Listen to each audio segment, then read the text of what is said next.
going to drop back. They're going to let this one go. It's going to be caught, and he'll be brought down right away that time. A few different tacklers for the Cadets able to get there. See Hervey in on the action, along with a few other Cadets.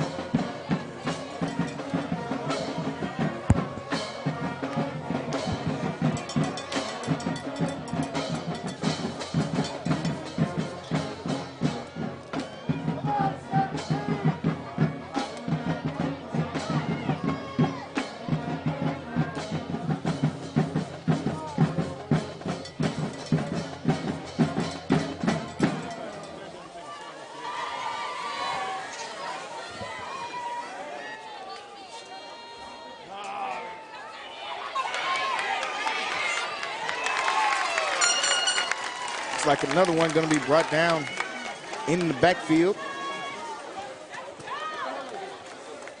Again, Jalen, I'm working with the guys in the truck.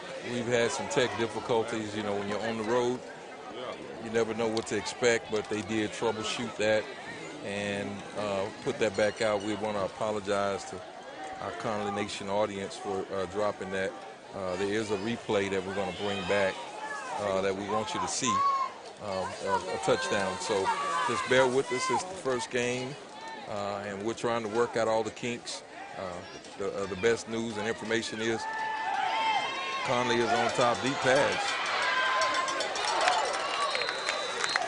That one's going to be broken up on the deep play that time. Great coverage from the Cadets.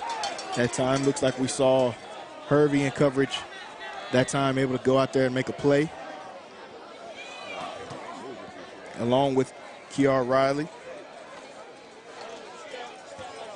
That's going to bring up a 4th and long, and the punt team will come out.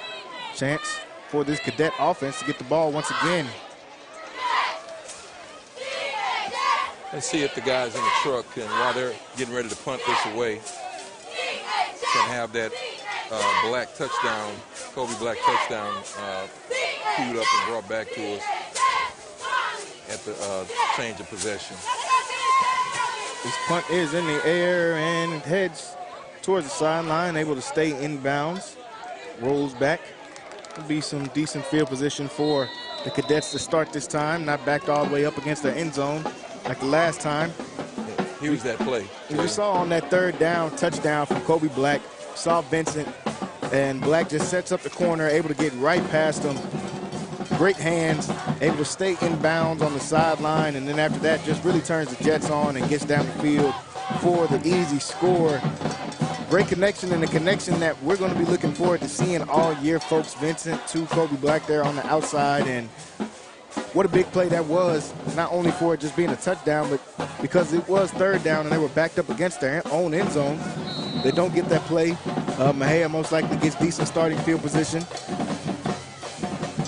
So big turnaround play right there for the Cadets. They were able to get that one to go. 2:33 left to go here in this first quarter. Connally up 3 scores. Going to start with the ball on the 25-yard line. This one is going to be another handoff and brought down right at about the line of scrimmage that time, as that was Nobles. Another one of these senior playmakers. Made a big splash on varsity last year when he got a chance to come in at receiver and at running back. Another guy that they have that can be a big weapon for this offense.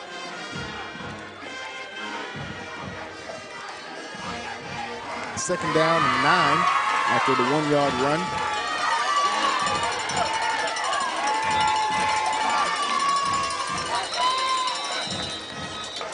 Looks like we're going to have a timeout called this time. Timeout called with 1:57 left to go in this first quarter.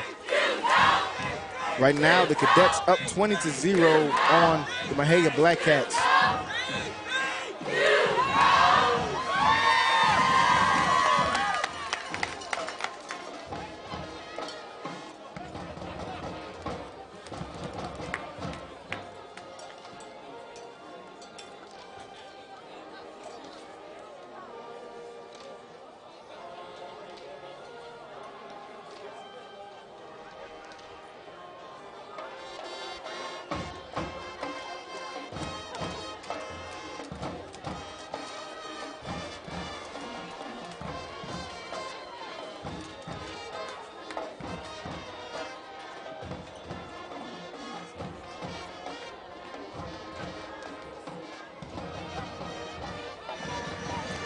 Back to the action, 1:57 left to go here in this first quarter.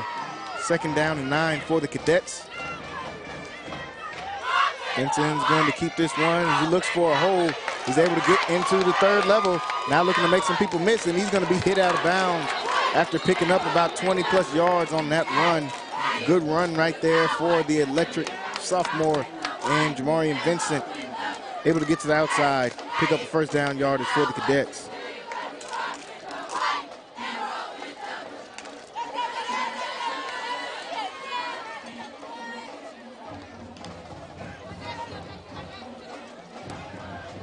Early lead for the Cadets as they look to build on this lead. Vincent in the backfield, ball on the 45-yard line. Drop back for Vincent as he's going to get this one to a screen, and they're going to try to reverse field, then cuts back up after reversing field, picking up some extra yardage and brought out of bounds that time. So a good run that time from Nobles as he's able to get them closer to that 1st down marker.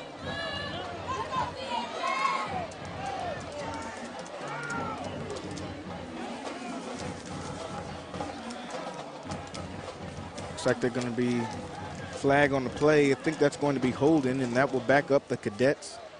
So scratch that run off.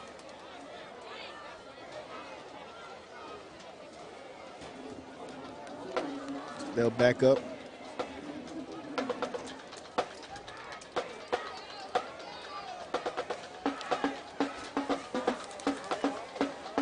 This will put them on, it's like the 36-yard line.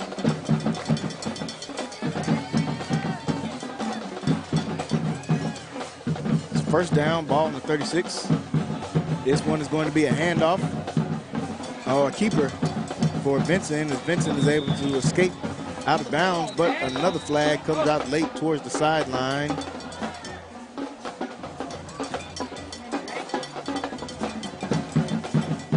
It's like the ref discussing. I believe this one will be against the Cadets as well.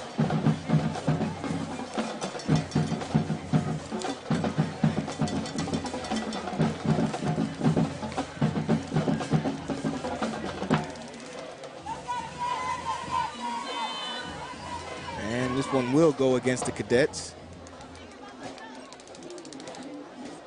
So it looks like they had a penalty on both sides. Those penalties will offset each other.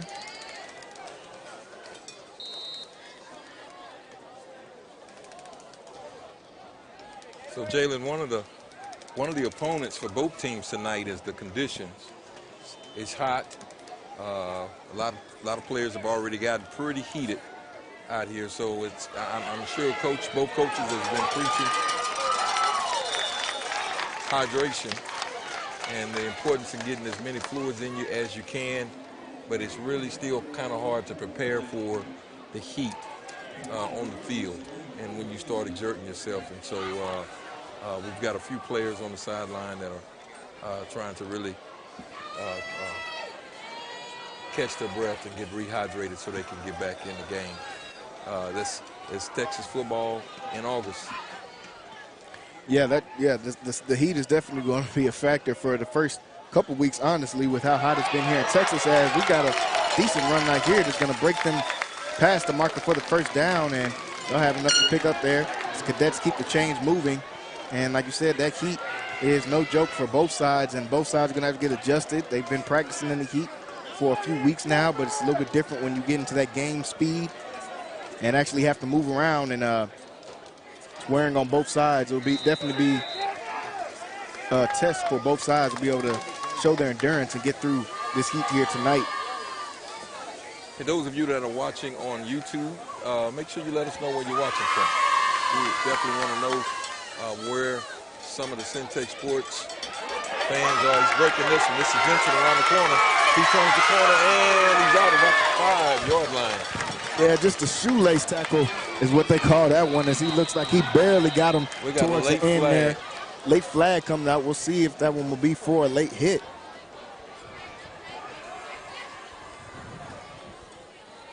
And Vincent able to show some of that speed that time on the end around. Was just barely brought down at the last second.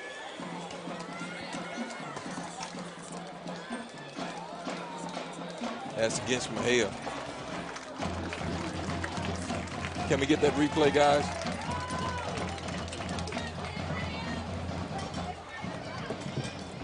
Looks like that one will be against Mexia, like you said, and Vincent able to get his team moving. Slow, methodical drive this time for the Cadets. They had some big play scores on the last few touchdowns. Able to just kind of march down the field this time on this drive. Chance to punch this one into the end zone.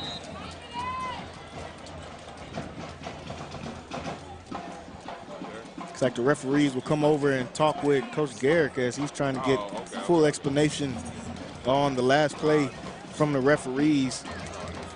Cadets a chance to punch this one in, chance to get 4 touchdowns on the board before the first quarter is over with.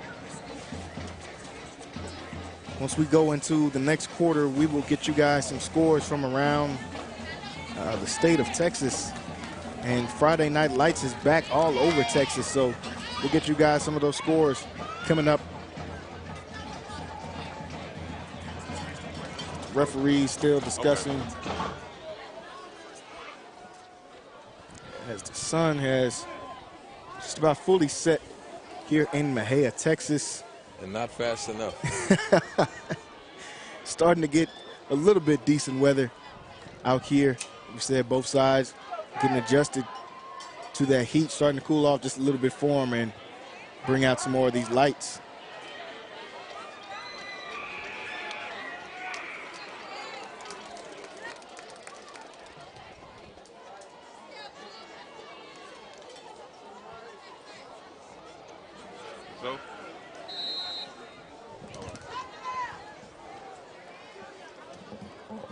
So back to the action here, still 20-0 in the first quarter. The Cadets right against their own end zone. Chance to get it in, and we'll see another flag come out. I believe this one is going to be false start, this time against the Cadets.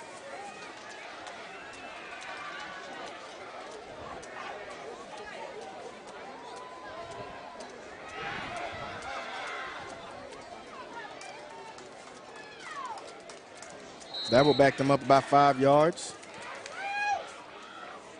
So they'll try once again. First down for Vincent and crew.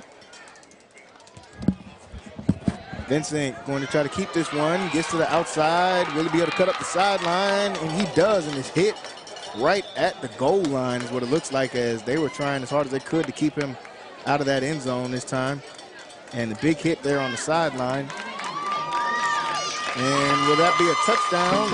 Looking for the signal, and they will get the signal touchdown as the referees discussed it on the sideline, and this one will be touchdown. Looked like he got hit just before the end zone there.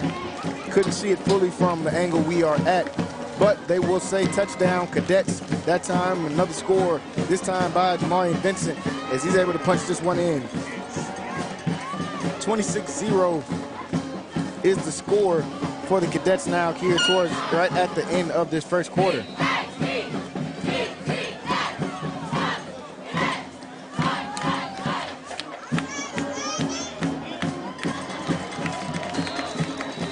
And this extra point will be good this time as they're able to punch this one in.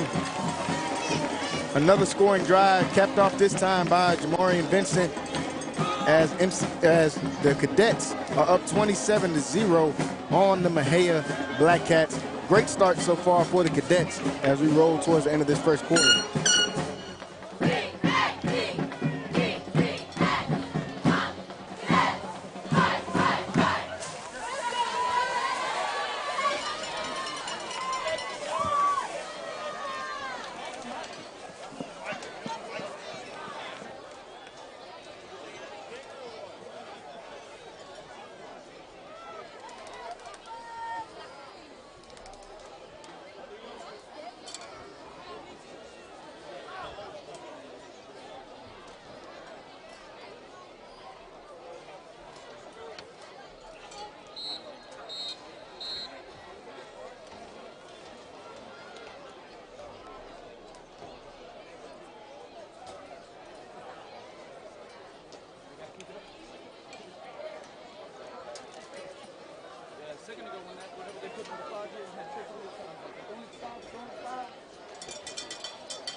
holler at you at halftime.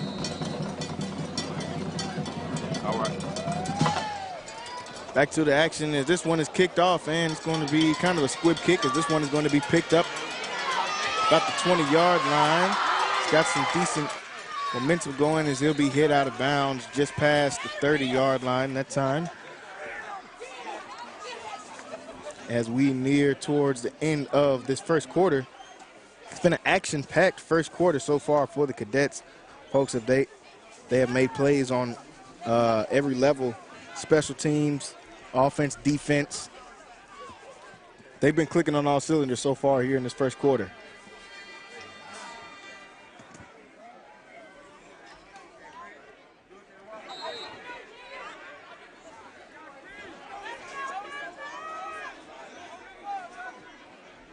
First down for Mexia.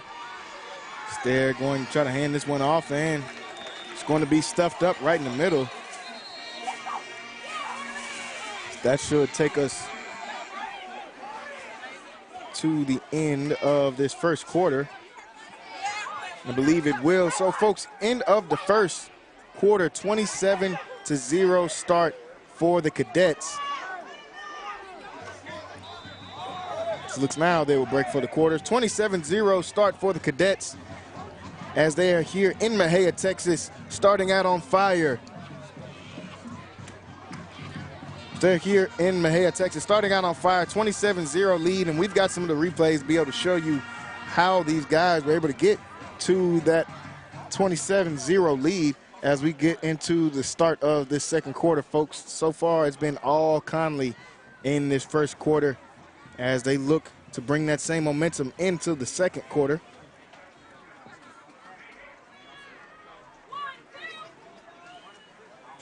See here one of the first touchdowns from Ethan Els as he was able to get around the corner.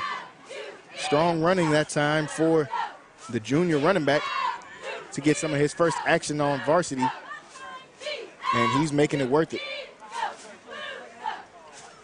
We saw here from the play from Kobe Black as he was able to get this one all the way into the end zone. Great play call from Coach Garrick. They were backed up against their own end zone. Yeah, we missed. We caught the end of that one. We kind of missed it on the camera. Man, we got some new camera guys too. So it's the first game of the season, guys, and we're working this thing out. So glad that you guys are here watching.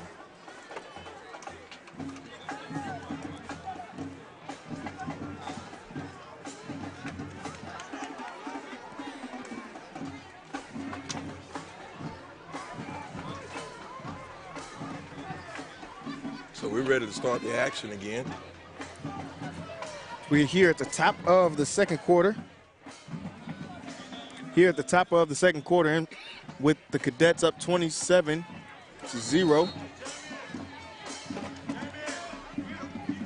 Mexia will start off with the ball. This one is going to be a handoff as they try to get this one around the end.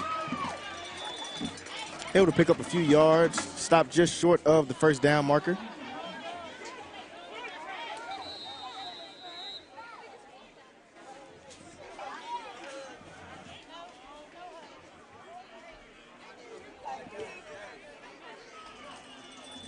Looks like we're going to have an injured player.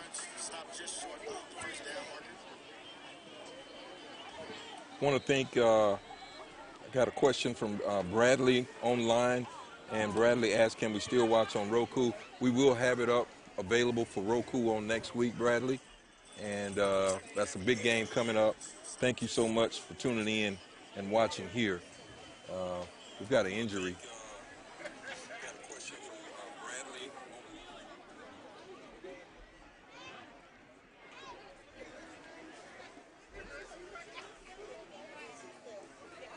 We've got a player down. We're going to cut for a break.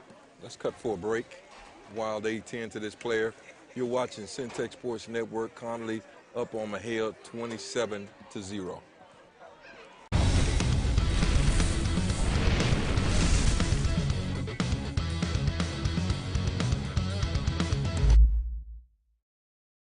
Waco High, they have these pictures of when you go to college or whatever, and you take these pictures from, you know, your freshman year and send it back to Waco High, and you would walk through this hallway, you see Curtis Jones, and you see Jay Johnson, you see all DeGrade and all these guys walking back down. I mean, everybody, you walking through, you like, man, I'm gonna be up there one day.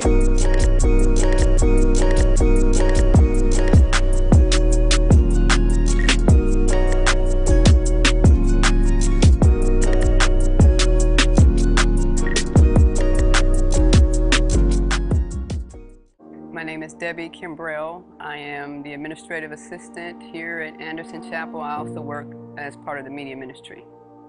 It was great working with Lighthouse. Everyone was very professional, came in to do video recording and streaming for a conference that we hosted here on time. They did what they needed to do, was seamless and transparent. It was great. And feedback, everyone was impressed. So it went out, it was a conference level, so a state level event, and everyone was impressed with the product and the result. We got the DVDs too, which people purchased, and they were impressed with those. It was great overall.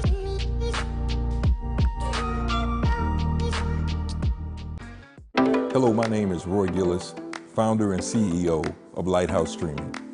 Over the last 4 years, we've had some tremendous successes, none of which could have been accomplished without you, our clients, and our viewers. From my family and the staff of Lighthouse Streaming, thank you.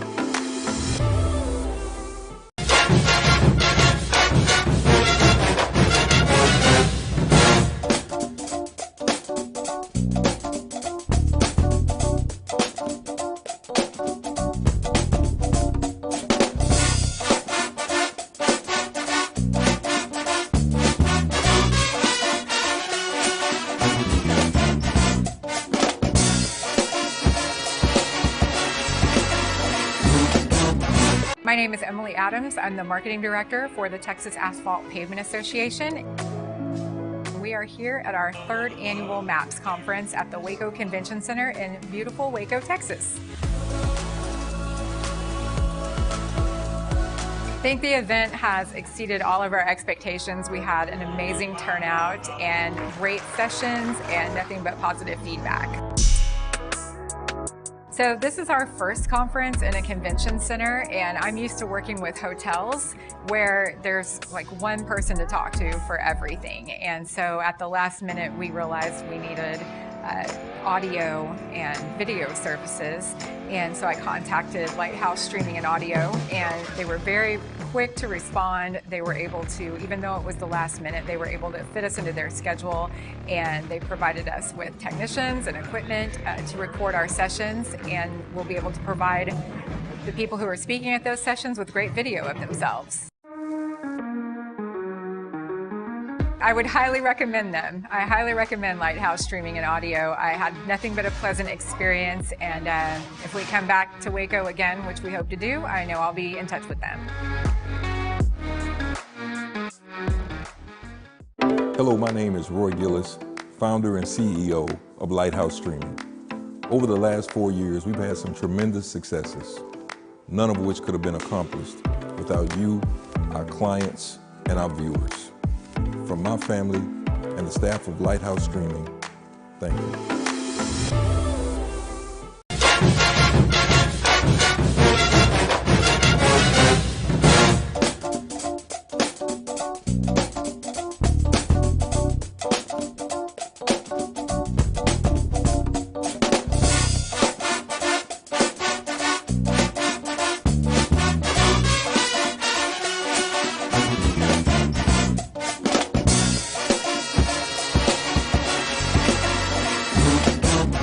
My name is Emily Adams. I'm the marketing director for the Texas Asphalt Pavement Association. We are here at our 3rd annual MAPS conference at the Waco Convention Center in beautiful Waco, Texas. I think the event has exceeded all of our expectations. We had an amazing turnout and great sessions and nothing but positive feedback. So this is our first conference in a convention center, and I'm used to working with hotels where there's like one person to talk to for everything. And so at the last minute, we realized we needed audio and video services. And so I contacted Lighthouse Streaming and Audio, and they were very quick to respond. They were able to, even though it was the last minute, they were able to fit us into their schedule, and they provided us with technicians and equipment to record our sessions, and we'll be able to provide the people who are speaking at those sessions with great video of themselves. I would highly recommend them. I highly recommend Lighthouse Streaming and Audio. I had nothing but a pleasant experience, and if we come back to Waco again, which we hope to do, I know I'll be in touch with them. Hello, my name is Roy Gillis, founder and CEO of Lighthouse Streaming. Over the last 4 years, we've had some tremendous successes, none of which could have been accomplished without you, our clients, and our viewers. From my family and the staff of Lighthouse Streaming, thank you.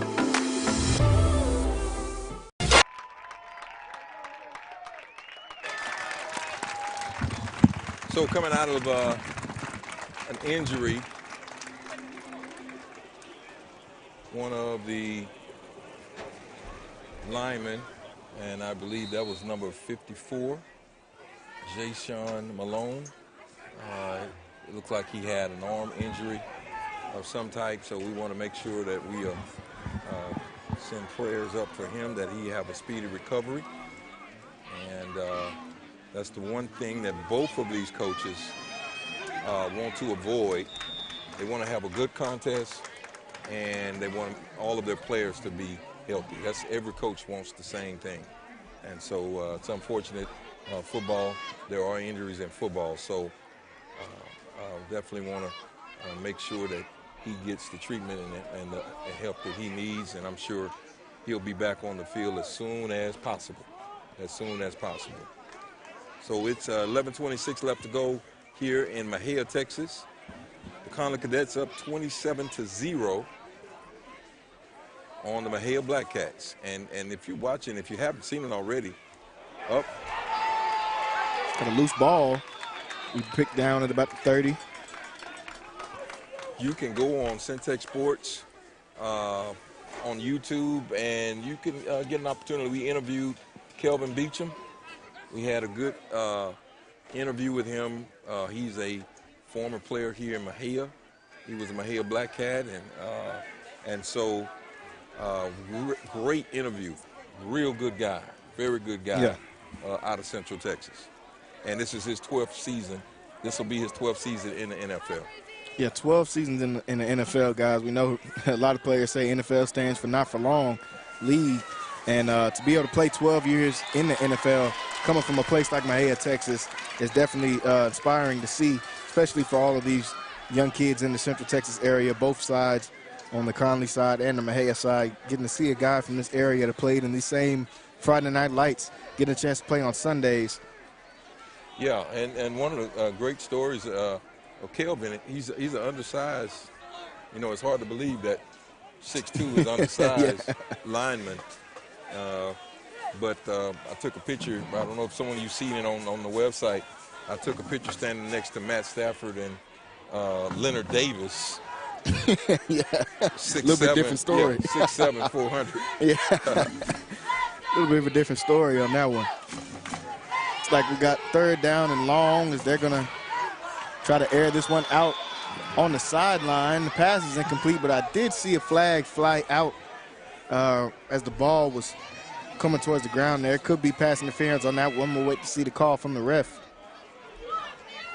That same play they worked on for at least 30 minutes before the game started. I watched that play. That same pass. Well, they were waiting on the right time to pull it out. Almost was able to complete it that time. Looks like going to be able to get something out of it. I believe it's going to be a PI against Cadets.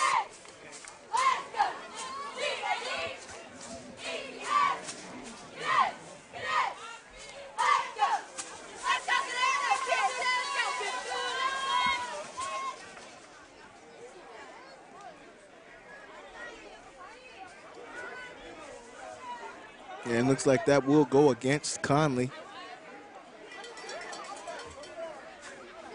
That will move the Mexia Black Cats a little bit closer. Still looking for their first score of the game.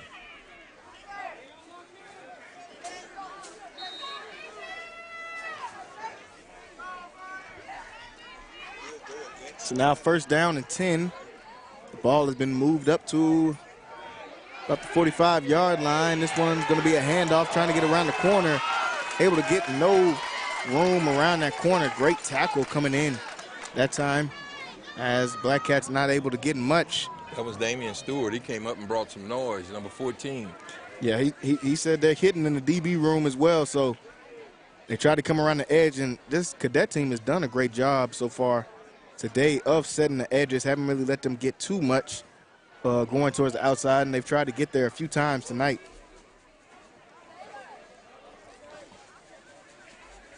It's going to bring up a second down and 10. And looks like going to be some movement before the ball is snapped.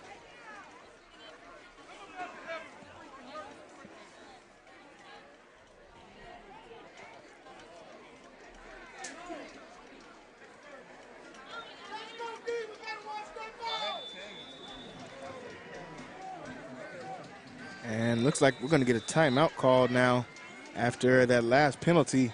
It's going to be a timeout with about 9:12 left to go in this second quarter. Still Connally on top.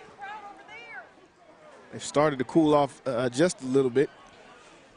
Yeah, so if you're tuning in tonight, make sure you tune in tomorrow night. We'll be on the road tomorrow in Dallas, Texas for the I-45 Legends Classic between Dallas Carter and Jack Yates.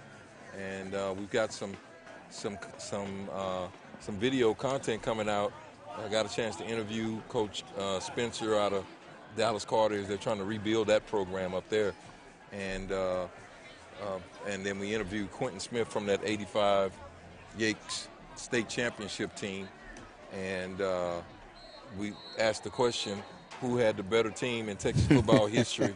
Was it the 88 Dallas Carter or the 85 Jack Yates? And I think that Quentin Smith from Jack Yates made a very compelling argument. Yeah, I think he made a pretty good argument there against both of those teams. I think you're going to get probably wildly different answers as we get to that game tomorrow from which side, which team is better, the Yates or the 88 Carter team. As we got a quick screen, it's going to shake off the first tackler and then tries to cut back upfield, and he'll be brought down at time.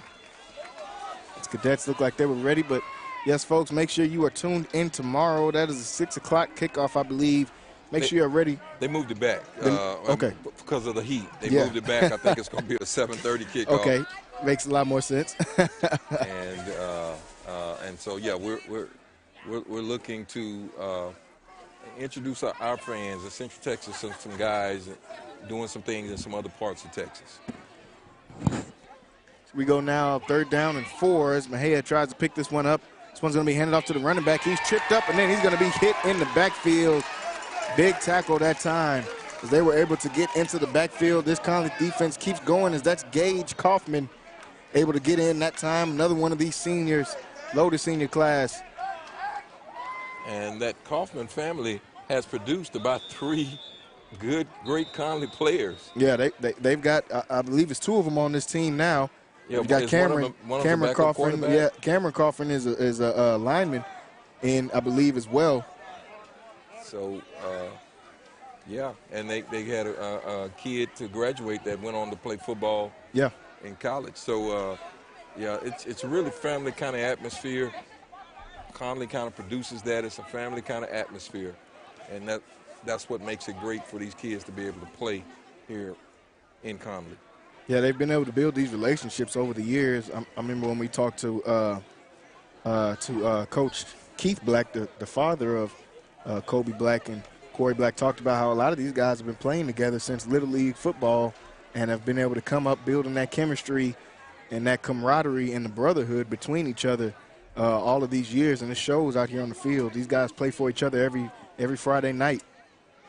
Yeah, and it's great, you know, games like this where you're up 27-0, and you want to be able to get through this game, like I said, with just as few injuries as possible. Yeah. and you're trying to manage the heat. The reason why some of these timeouts are happening is because coaches are trying to manage the heat. We've already had a couple of players that kind of overheat on the sideline that could not go back in, and so it's challenging.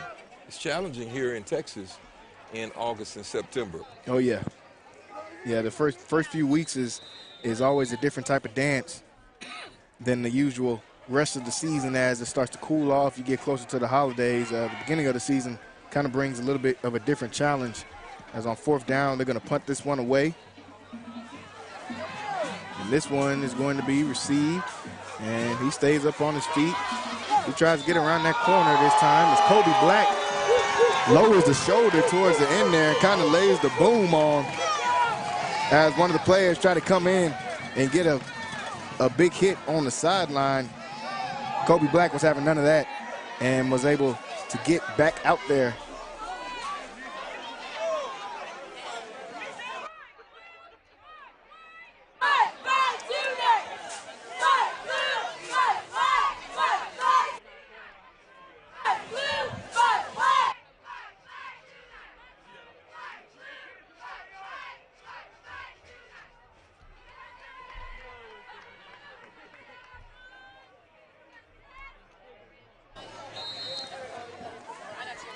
.752 left to go here in this first half, as the Cadets will get the ball back once again.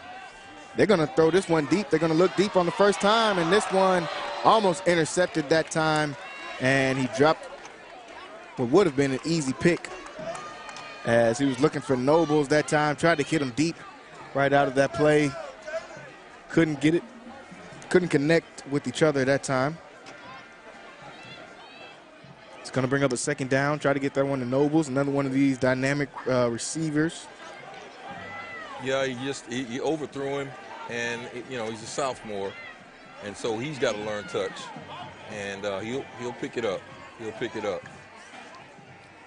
So they've got a 2nd down. They're going to give this one back off to Els. Els, the shake move, and gets to the outside, able to pick up some decent yardage that time, and another good run from Ethan Els, as we've seen him starting to get some momentum going on the offensive side of the ball. Had a touchdown earlier in this game already, another decent run right there. He picks up the first for the Cadets.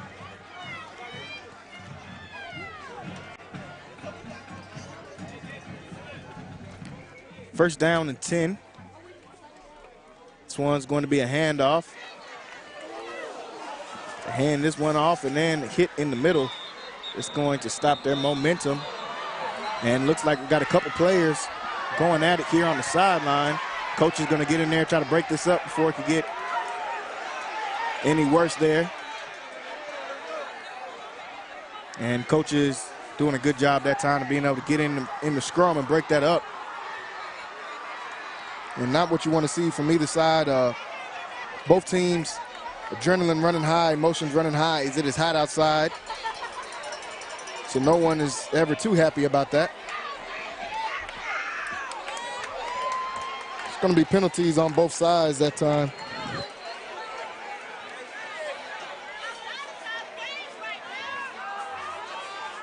And referees will have to sort this out. Yeah. Said you never want to see anything like this. Especially not first game of the year. Don't want anybody to do anything that could compromise their season or compromise any plays. And you're going to see Coach Garrett get his team under control right now as he brings them all down to come to a knee. And listen to Coach Garrett. Knowing him, he's not going to be thrilled about any type of activity like that. No. He's a no-nonsense guy. And they'll work it out. The refs have got to do what they've got to do first.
So it looks like it's going to be penalties for both teams.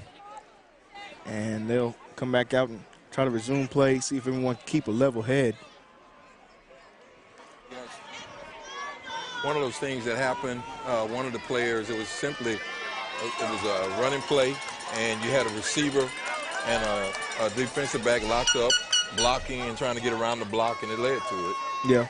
And it wasn't a dirty play, or it wasn't a shot behind after the play.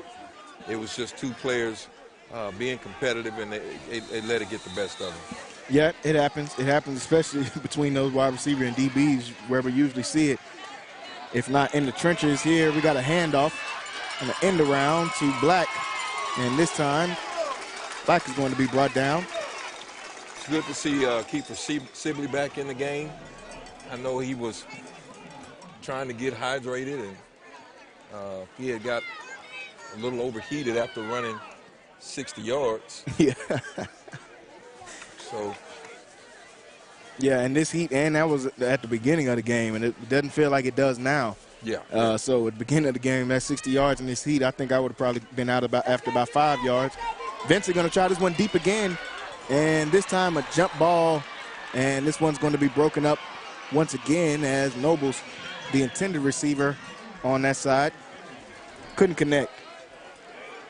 And like we said, those are just growing pains as Vincent tries to mature more as a quarterback. Those will be plays that he'll be able to get better on. Sort of similar to what we saw from McDonald for the Cadet fans that have been watching last few years. I remember his first year getting thrown out in that fire. He had his ups and his downs, and he came out for his next year, his senior season, and was just completely dominant. Wow. So see Sibley completely turns around, able to cut this one upfield. And folks, I mean, he really makes this look easy as Kiefer Sibley is going to take this one all the way. We'll see, do they say he was out of bounds? Where will they call him at? And Kiefer Sibley, I mean, not too much you can say about this guy. He really makes it look easy out there on the field, almost like he's gliding whenever he's running. Over 2,000-yard back last year, and we see penalty markers on the field. It's going to back everybody up. And I mean, it's hard to not hold whenever guys reverse field and those type of things.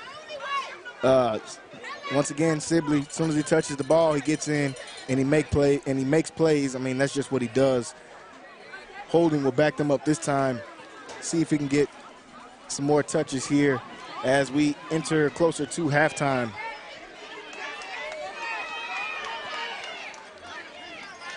Yep, that was an amazing play. He didn't score, but wow.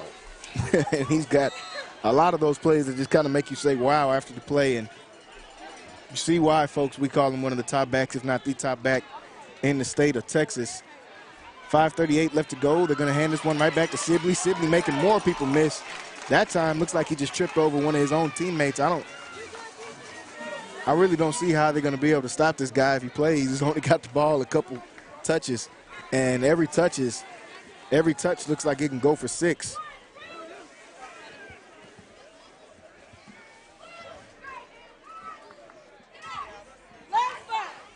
It's 3rd down and 9 now after the run and the penalty yardage on 1st down. 3rd and 9. See what Coach Garrett draws up here. 3rd down. This one's going to be a handoff right up the middle and enough yardage for the 1st down. Looks like Sibley was able to get another handoff. Yeah, he's having his way. He's coming in a little fresh, and you know, it's hard with Sibley for the first man to put him on the ground. It's hard for the first man to put him on the ground. And that play, 2 plays earlier, he reverses field. I mean, who does that anymore? I mean, I'm like Barry Sanders. I mean, I thought I was watching somebody from the 90s.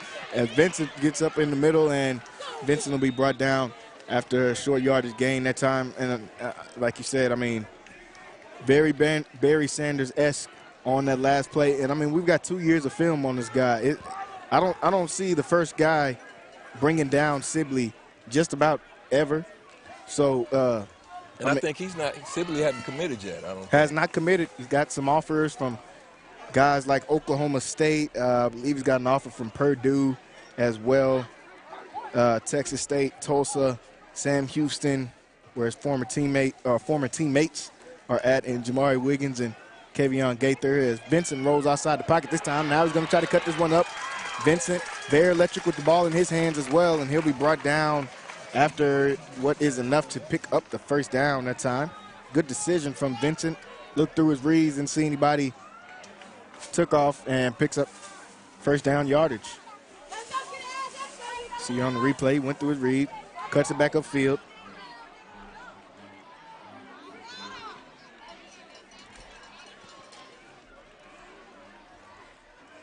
It's going to bring up a first down. First and goal. And we're going to get some whistles.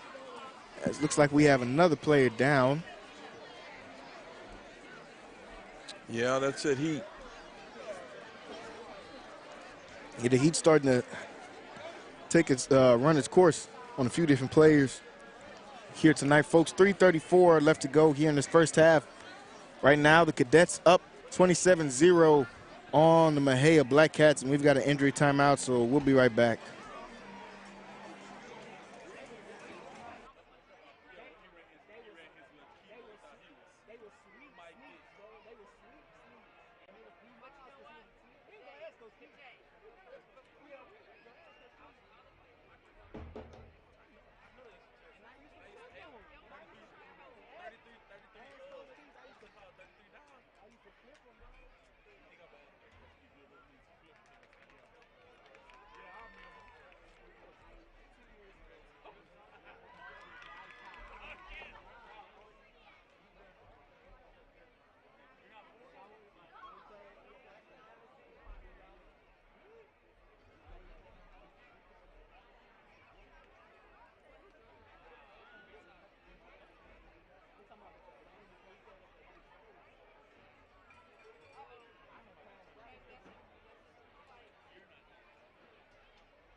While we have this break in action, we are going to let you guys know some of the scores from the games around the Central Texas area. Looks like Midway is down by 7 in the second half, 4:14 left to go, 21-28 against Mansfield. Temple is up 36-20 against McKinney Boyd at halftime. Fort Worth Southwest is down to Waco High at half, 22-19. University is all tied up against Robinson. And Belton 35 over Hendrickson. That's a final. La Vega is all tied up with Kennedale and at the halftime. And China Spring is only up by a touchdown against Lorena. The biggest matchup in Central Texas in that one, number 1 China Spring and number 6 Lorena. Yeah, that's a big one. Gatesfield down to Taylor, 20-14 at the half. And West is up over Godly, 10-7. So those are some scores from around the Central Texas area, folks. A lot of big games going on in the Central Texas area, like we talked about a little bit. Number 1 China Spring taking on number 6 Lorena. Big matchup in the greater Waco area. Yeah, I'm surprised that China Spring is only up by 7 or 8 points. And I know Lorena, of course, Lorena is, they got some players. They got the receiver that's already committed to Baylor. They got some good running backs out there at Lorena. And they play a real ball control game. And so I can see them kind of squashing that score a little bit. But I would have thought that China would have got out on them a little bit more than 8 points. So I guess we'll look to see what happens in that second half. Yeah, Lorena taking it to them right now or giving them a game. Definitely not going to let them get off with an easy win in that one. Also, you send La Vega against Kennedale in that one. That La Vega team you'll be able to see right here on Centex Sports Network next week, a week from today. That game will be in Waco, Texas. Big-time rivalry game between the La Vega Pirates and the Connally Cadets. Yeah, that's going to be a game. It's always a phone book fight, punch out type of game. And as I was talking to one of the coaches here at Connally, I said, well, La Vega's going to be looking for some get back. Yeah. They lost to Connally last year, which La Vega traditionally beats Connally. Although over the last 4 or 5 years it's been close. Oh yeah.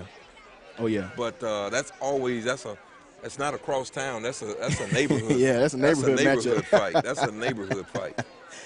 Both of those schools, separated by a mile, if that. Schools right next to each other. Lacey, Lakeview, and Belmead, two communities that are right next to each other. A lot of guys. Cousins, family members, all type of things on both sides of those. So always a good rivalry and a good matchup. They won by, I believe, a 2-point game last year. So they came all the way down to a Jelani McDonald game-winning drive. So yeah, I think that was the game that McDonald really kind of came out. Oh yeah, and set a tone for that whole season last year. Yeah, they were down by 10 in the fourth quarter with about 8 minutes left, and he put the team on his back and was able to get them to that victory last year. And like you said, LV going to be looking for their lick back in that game next week. We still got some players down for injury. Yeah, I think this is a Mexia player. Yes.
So after a pretty lengthy break there, as the player was able to get helped off and carted off of the field, one of the Mexia players almost have to re-warm back up both of these teams. You saw them going through their lines a little bit earlier.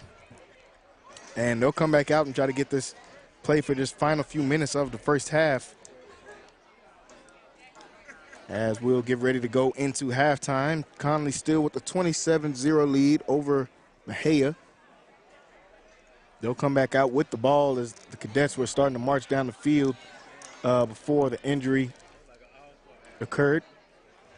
So they'll try to come back in, see if they can punch this one in before the halftime starts.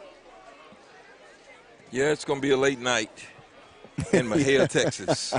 Sounds like a country western song. Late night in Mexia, Texas. And yeah, I think it's going to be there for everybody, both sides. Fans as well. These Connally fans got to get back to Waco. And I know majority of them won't be leaving out early. They're going to be waiting to watch their loved ones out here playing in this game. They've been dominant so far in the first half. Yeah, the crowd was slow to come in, but they eventually, the Connally side, the Mexia side was pretty packed, and from the beginning. So. As they come right out of the break, go right to Nobles as he's able to get the touchdown on the jump ball that time, as Jylan Nobles was chatting it up with us on the sideline a few minutes ago, and now gets back in the game, makes a huge play right there as they come right out of the break and get a touchdown. Jylan Nobles jump ball TD.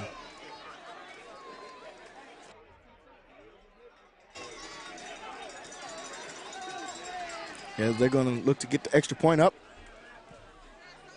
This one is through the uprights and good, as the Cadets come right out of the injury break with the quick touchdown in the back of the end zone. That time a good pass from Vincent as he gets it right over to Nobles. Good hands, good play that time by the senior. Another one of these weapons we talked about for the Cadets. Shows some skill right there, able to get the touchdown.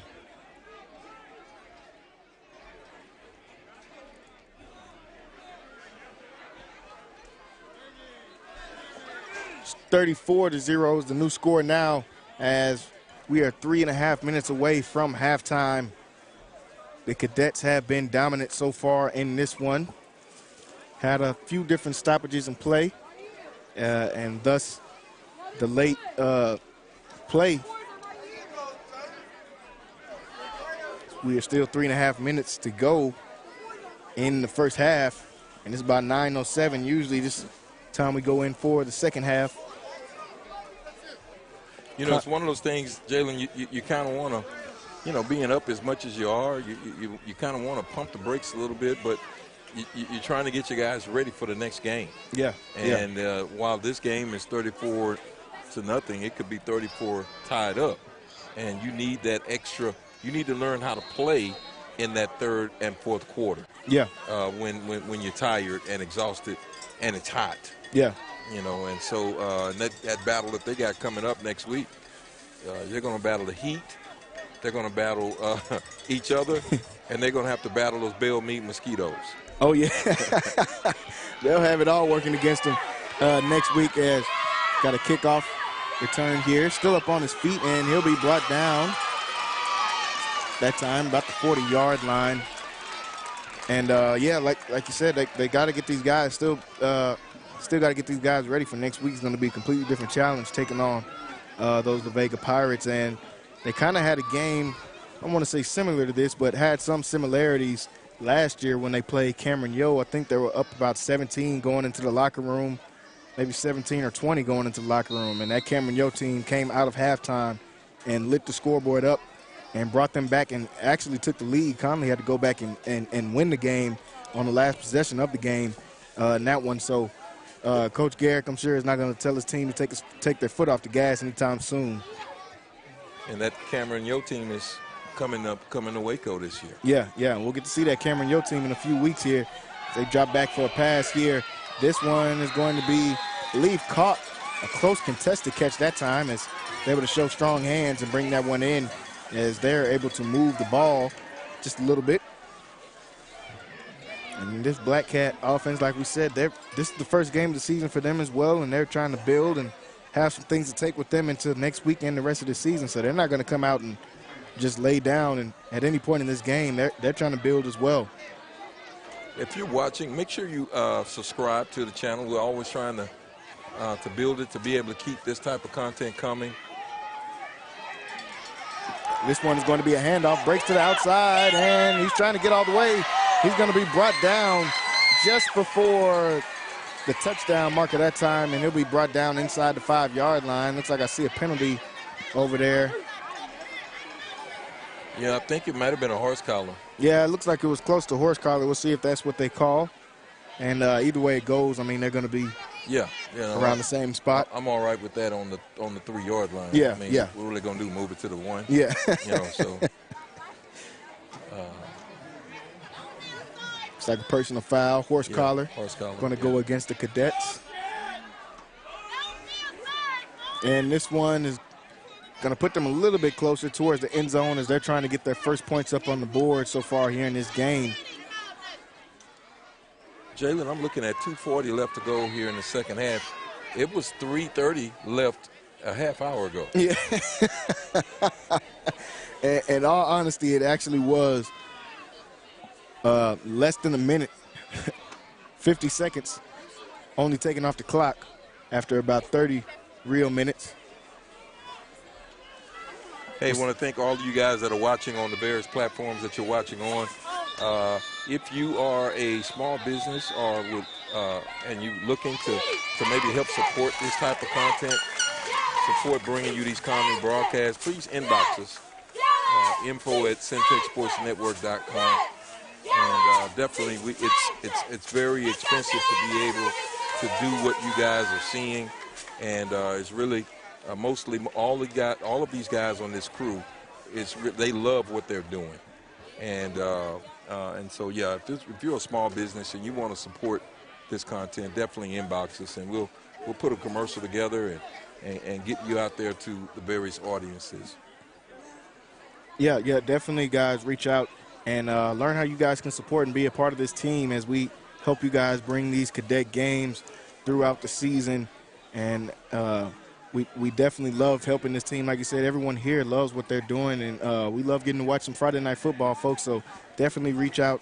You can DM on any of the social medias, or you can go to that email address that he said earlier and email us there and find out how you can be a part of this team.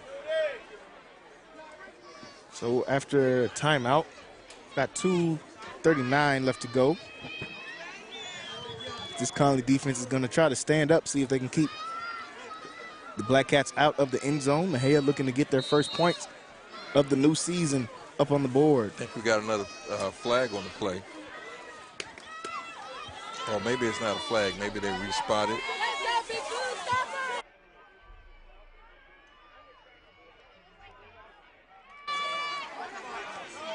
Right here, they're going to try to punch this one in. Both sides pointing opposite directions. See what the referee calls.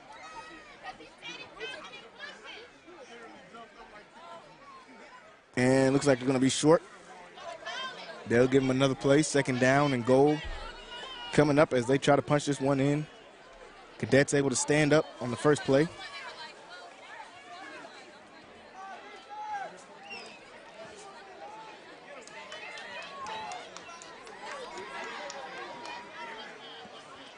Mexia has some awful big backs in that backfield. Oh, yeah. And that guys you want to hit a bunch of times in a row, as this time they'll do the QB read, and he's able to walk into the end zone for their first touchdown of the new year, as the Mexia Black Cats able to get onto the board this time.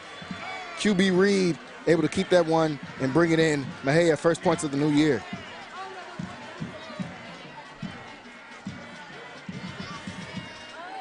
So they're able to get their first points up on the board. They'll come out for an extra point attempt. And Brett Swift was able to punch that one in. Senior QB. And this time looks like they try to trick play it. It's going to be blown up in the backfield and getting nowhere, and the Cadets were all over that one that time. As the score will remain 34-6, as we've got a minute 53 left to go in this first half. Definitely one of the longer first halves I've been a part of.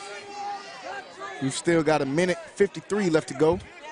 Cadets offense going to get a chance to get back out here. Last time they were able to punch it in with the score. Touchdown throw to Nobles in the back of the end zone.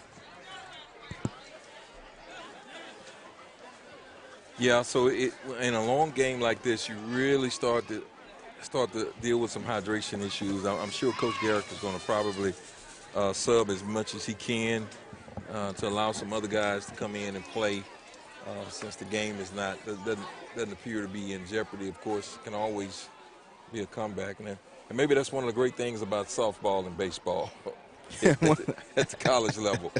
Yeah, when you get down by so much and it's the fifth inning, they'll call it. So football is not like that. Oh no, they're going to tell you go out there and you got to take these licks. Yeah, you got to play through. So, but I'm sure Coach Garrick is going to be trying, and not only Coach Garrick, but the Mexia coach also, try to sub as much as you can, as much as your talent will allow, to allow some guys to kind of not get too dehydrated and don't get too overheated.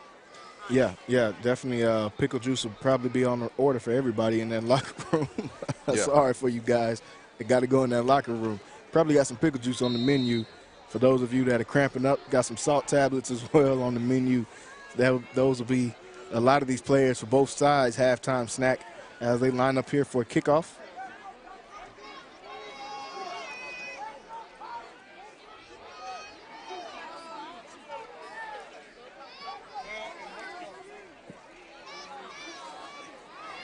And this one is going to be kicked out of bounds, I believe. So that is going to be a penalty. That will give the Cadets some decent starting field position after that one kicked out of bounds. Minute 48 left to go. We'll see if Coach Garrick tries to get one last drive out of this. See if his team can execute some 2-minute offense, or if they'll run this one and just go into the locker room. I was looking at that kickoff return team. That's a pretty menacing kickoff return. You got Vincent, Kiefer Sibley, and Kobe Black back there. You don't really want to kick it to none of those guys. I see why he kicked it out of bounds. That's a pretty the one thing about this team, they've got some weapons on this team. Oh, yeah. They've got some weapons on this team. The Connally's had some in the past. Of course, like I said, they lost Wiggins. McDonald, too. They lost McDonald, which is Turner.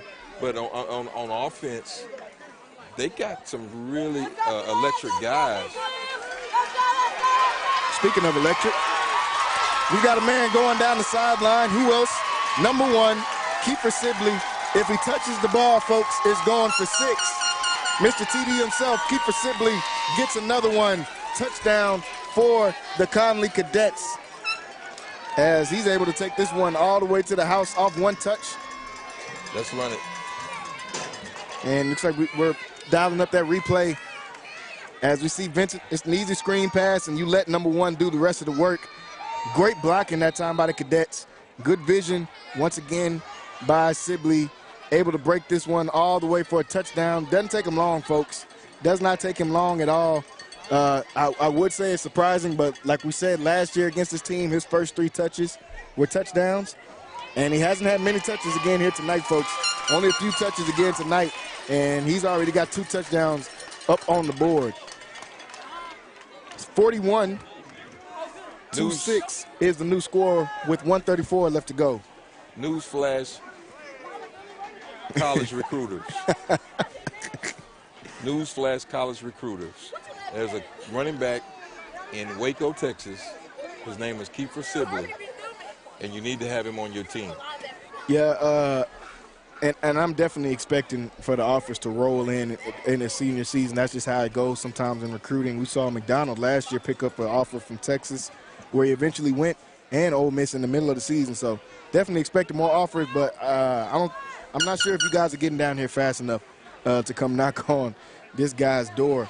2,300 yards last year and 20-plus touchdowns. He had a game with 7 touchdowns last year, guys. So, I mean, nothing surprising about this guy at all. Sibley, been saying this going on almost 2 years now. Best back in Central Texas. Close to best back, if not the best back in Texas. I'll let you guys start debating that, but, I mean, film doesn't lie. Any questions, just jump on the YouTube, Centex Sports Network, and look at some of that film from this game, from last year's games. I mean, he's got plenty of film up on there, so I definitely have him as best back in Texas, and showing it once again right there why. Yeah, I think I'll be driving to Waco lately. This kick is off, and it's going to be a short kick. It's going to be fielded about the 37-yard line.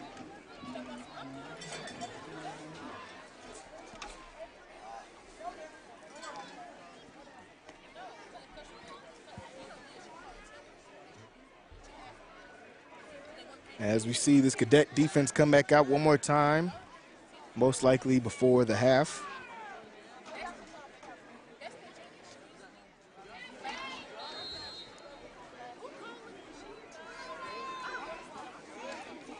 Mexia offense coming back out. Put up a touchdown on the last drive. They'll try to get something up here on the board with about 1:34 left to go in the first half. Going to drop back to pass. He's got some pressure in the backfield. He's going to throw this one into the dirt and let this one go. Incomplete pass. It's going to bring up a second down. That time the Cadets able to get into the backfield and cause some havoc. Didn't let quarterback get comfortable that time and was able to force an incompletion. Got second down coming up. 1:27 left to go. 1:27 left to go in this first half. Big lead for the Cadets. They're out here on defense, looking to get another stop before the half is up. Second down and 10.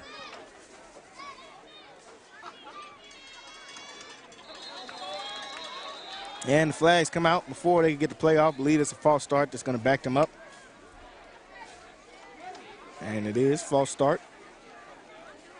Backs them up 5, and they'll repeat second down.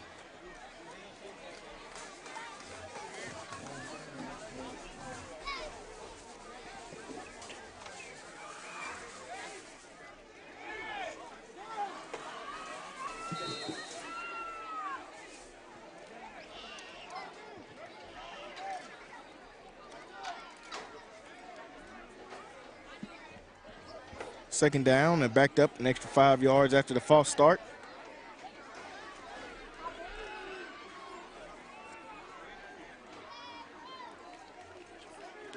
Going to come out, 3 wide receivers set. They've got a man in motion. This time it'll be a handoff.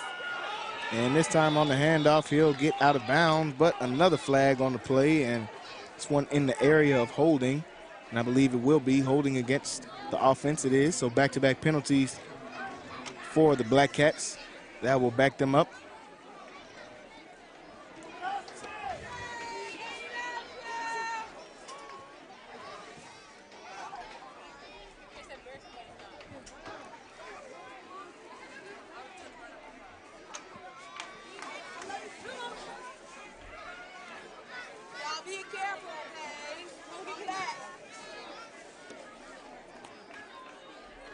Back them up a few more yards. Repeat second down.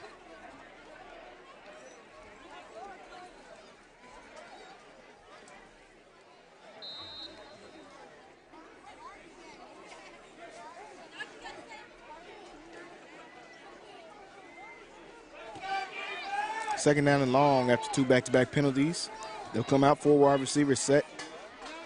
1 back in the backfield. They'll drop back and launch this one downfield. This one is going to be tipped up in the air and intercepted. And here comes the run back as they're able to get him down that time, as that one will be picked off after the tip pass in the air by Omarion Barnes, as he's able to get one as he makes his varsity debut. The junior Omarion Barnes comes up with the pick after the tip pass. Big time play for the Cadets as they're able to get another turnover, get the ball back to the offense. And that is why they work on the tip drill in practice right there, folks. Tip the ball up in the air, fight for it between a few different people, and able to come down with that one is Barnes. And we'll see the replay on that one. As you see, they try to let this one go. Ball's going to be tipped up in the air, and good ball skills right there to catch the ball out of the air, be able to place the ball from Barnes as he comes up with the big-time pick to start off the season. Get the interception and run, son, run. And under a minute left to go, we're going to get this one off to Black as Black stays up on his feet, and he'll be brought down after picking up enough for a first down. Looking at Black as he comes back for his senior season, to me, looks like he's put on a few more pounds of muscle, and he's out there looking very lean and hard guy to bring down. First down, Vincent's going to drop back. Vincent looking through the progression. Vincent doesn't like what he sees. Now he's going to get to the outside, and he'll get 2 out of bounds that time to stop the clock. About 26 seconds left. This kid is fast. Oh, yeah. Yeah, he's got some speed, folks. You can see the glimpses of it as he's able to get outside of the pocket. Able to show some of that breakaway speed, and I've got a feeling we're going to get a chance to see some more of that, not only tonight, but throughout this season. Second down, this one's going to be another drop back pass for Vincent. This time Vincent's going to let it go towards the sideline, and I think this one is going to be incomplete. Couldn't connect with the receiver that time. I think we got another player hurt. And we've got a man down. Believe this will be one of the Black Cats as well. We will stop the clock with about 20 seconds left. And you've seen that a few too many times tonight. Hope he is okay. Right now, both teams trying to battle through these hydration issues and some of the injuries they've had. Out here, both sides take a knee. Looks like the player is able to get up, and he'll try to walk this one off. That one could be cramps this time. I mean, definitely wouldn't be surprised if it is or isn't. Seen that a few times here tonight. Like we said, we talked about the humidity and the heat out here. Wearing on some of these guys in week 1, and that's as it's expected to do. Everyone trying to get back all the way in shape, and not the easiest thing to do when it's been 100+ weather every day for an entire summer just about. So with 20 seconds left, he'll come back out.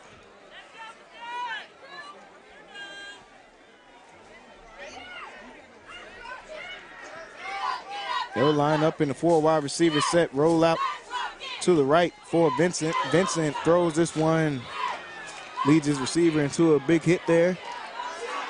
And see a late flag come in towards the end. We'll see if they'll call some unsportsmanlike or maybe a personal foul on this one. Not sure what call will be. Yeah, it was a big hit. It was a big hit. I don't know if it was high. I don't know if it was a high hit to around the head region. I'm trying to pull up some scores.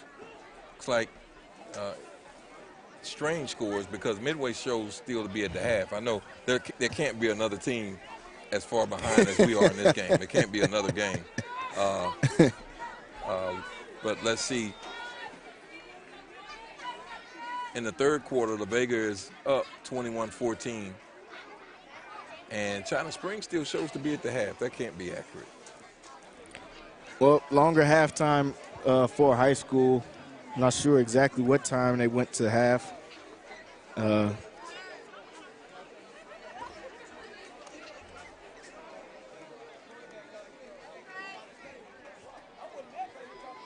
Okay, China Spring is up 28-13 on Marina. 7 minutes to go in the third quarter. Yeah, that sounds a little more reasonable. Yeah, that sounds 15 seconds left to go in the first half. It is first down and 10. Cadets with the ball, trying to punch this one in. Low snap. Vincent's going to keep this one. He throws it to the sideline and could not stay in bounds that time. Leave us with about 8 seconds left to go. And looks like they might stick out their field goal unit. See if they can get a few more points up on the board. And I think that's exactly the right thing to do. You got to get that guy ready. Yeah, yeah. Everybody's got to get ready in these opening non-district games. Yeah, we saw how big the kicker ended up being in that La Vega game last year. Made actually probably the game-winning play when he was able to get that tackle up on the kickoff. So, got to get everybody ready, special teams included. Saw a flag come out before the play, and I think that's going to back the Cadets up. Not sure if they're going to keep the field goal unit out. Let's try it.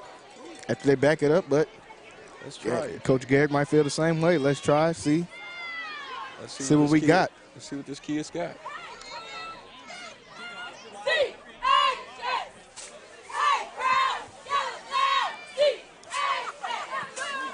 And this kick is going to be up, and I believe this one is good.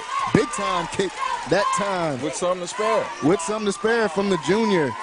Balzadoa able to get the kick to go in that time. Big time kick right there, and looks like we got a kicker too, folks. So we've got some players on this squad. We've got a kicking game to go with it right now. I'm trying to remember the kicker's name from last year. I can't. I want to say was it Morales? It might have been, or was that the kicker from the year before? Can't remember. No, it wasn't Morales. It might have been Laura. Was it Laura? Yeah. Eric Morales Laura. Morales was the year before. Yeah. But the kicker last year is the one that saved the game. Yeah, saved the La Vega game. Yeah. That kick ended up. That tackle. Yeah, that tackle ended up being the game-winning. Yeah, he saved the game with a tackle, not with his leg. Yeah. They've got it. They got to make sure everybody's ready.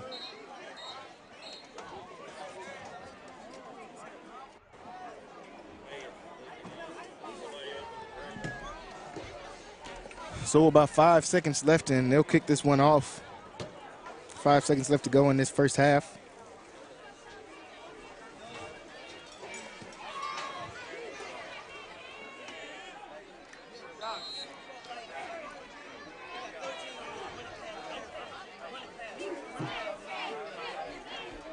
Cadets getting ready for the kickoff before we go into late halftime, folks. So we get ready for halftime here in Mexia, Texas at 9:30. This kick is going to be fair caught. And they'll bring the offense out for one more play before we go into the halftime locker room.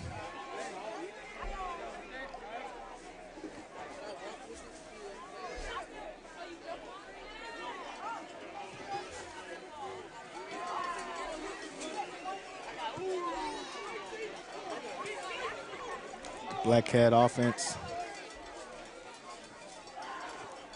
looking to come back out for one more play before we head into the locker room.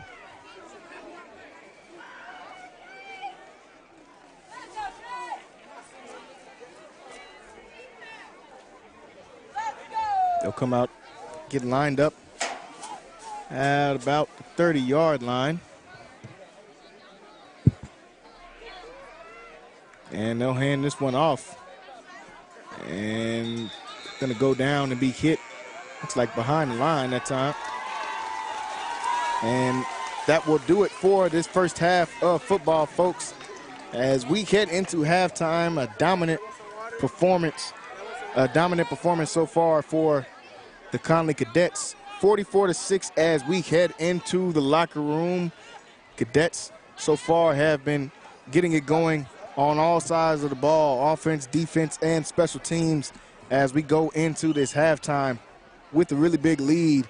44-6 is the score here. During this halftime, you'll get to see some of the band from the Connally side and the Mexia side before we come back and talk to you about that first half of football. You have been watching Centex Sports Network, Connally football on Centex Sports Network here in Mexia, Texas, live on this Friday night. We'll be back as we go into our halftime break. Score 44-6, Connally up.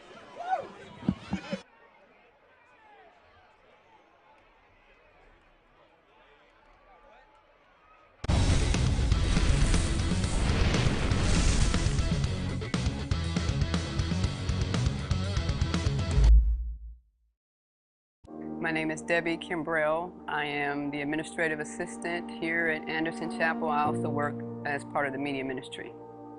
It was great working with Lighthouse. Everyone was very professional, came in to do video recording and streaming for a conference that we hosted here on time. They did what they needed to do, was seamless and transparent. It was great.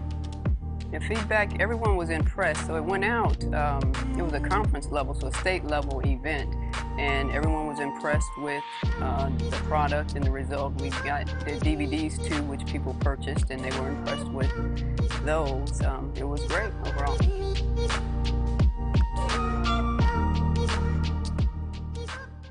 Hello, my name is Roy Gillis, CEO of Lighthouse Streaming, and you're watching Centex Sports Network.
pretty girls stand up. All the pretty boys stand up. Pretty boys in the building. This right here is my swag. All the girls are on me. Damn, everybody pay attention.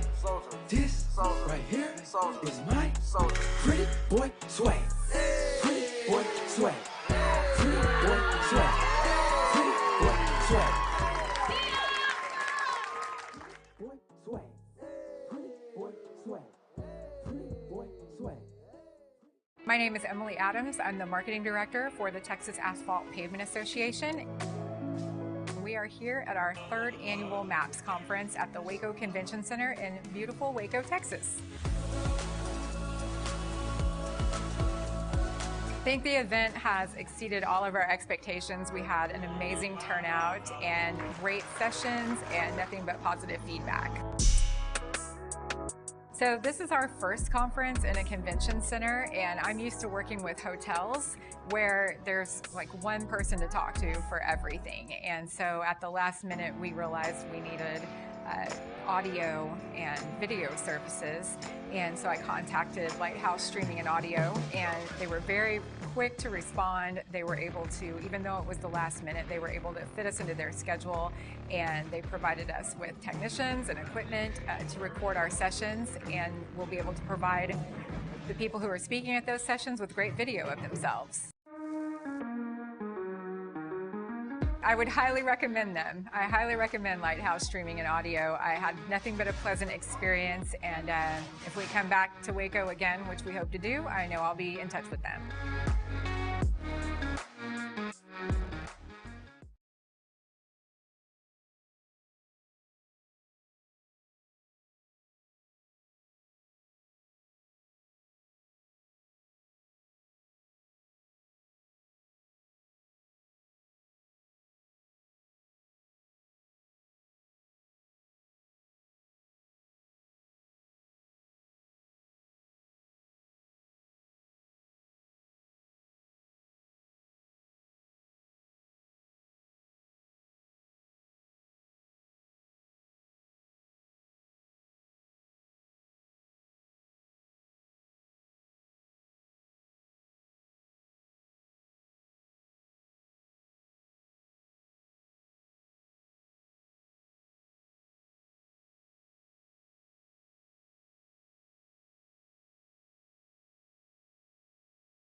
We are back here, 4:01 left to go at halftime in Mexia, Texas, Black Tech Stadium. As I said before, Jalen, it's a late night in Mexia, Texas. Country Western song. It's a country Western song. That could be somebody's album name. Yeah. And so Connally's up 44-6. For all practical purposes, this game is over. But these games here at the beginning, non-district, mean more than just the score. Yeah. Did get an injury report from Coach that Malone kid that went down, he had a dislocated elbow, and they took him off so they can get it back in place. Said he had no muscle tears, and they also said he was a great kid. Yeah. And so we want him to have a very speedy recovery and get back on the field as soon as he can. Yeah, he's one of those linemen I believe Coach Garrick talked about that's been on this varsity squad for a few years now. So important guy to their offensive line, and just like he said, a great kid as well. So definitely hope he's okay, and all the players as well that's been compromised or hurt a little bit tonight. We've had a few here, and that's why the game has been delayed a little bit to the point to where it's at now. But like you said, coming out in these non-district games, it's bigger than just a score. You got to get so many of these guys ready. You never know when you're going to need to throw one of these guys into a big game, an important game. Last year, I believe Coach Garrick, when we talked to him, said last year how they had to throw in a couple guys on the defensive line because they had some guys get hurt right before the first playoff game. So you never know when you're going to need these guys, and I'm sure both squads are going to come out and get some subs and get some of these guys some varsity experience on both sides of the ball. Yeah, so it's very important, and that was a good report to get back from Coach as far as his status. And so we're looking forward to a speedy second half. Yeah. I'm not calling the plays, but it would be no pass plays. From either side. There would be no pass plays from either side. They would get a very good dose of the run. I want to thank everybody for tuning in. I'm just popping up to look. I'm looking at someone puts this score at half is crazy. Marlo Moore says, great job, Connally. Great block, number 5. And so, yeah, I want to thank everybody for tuning in. We had to kind of get some stuff together, and we had some technical issues at the beginning of the game, and, that's all part of it.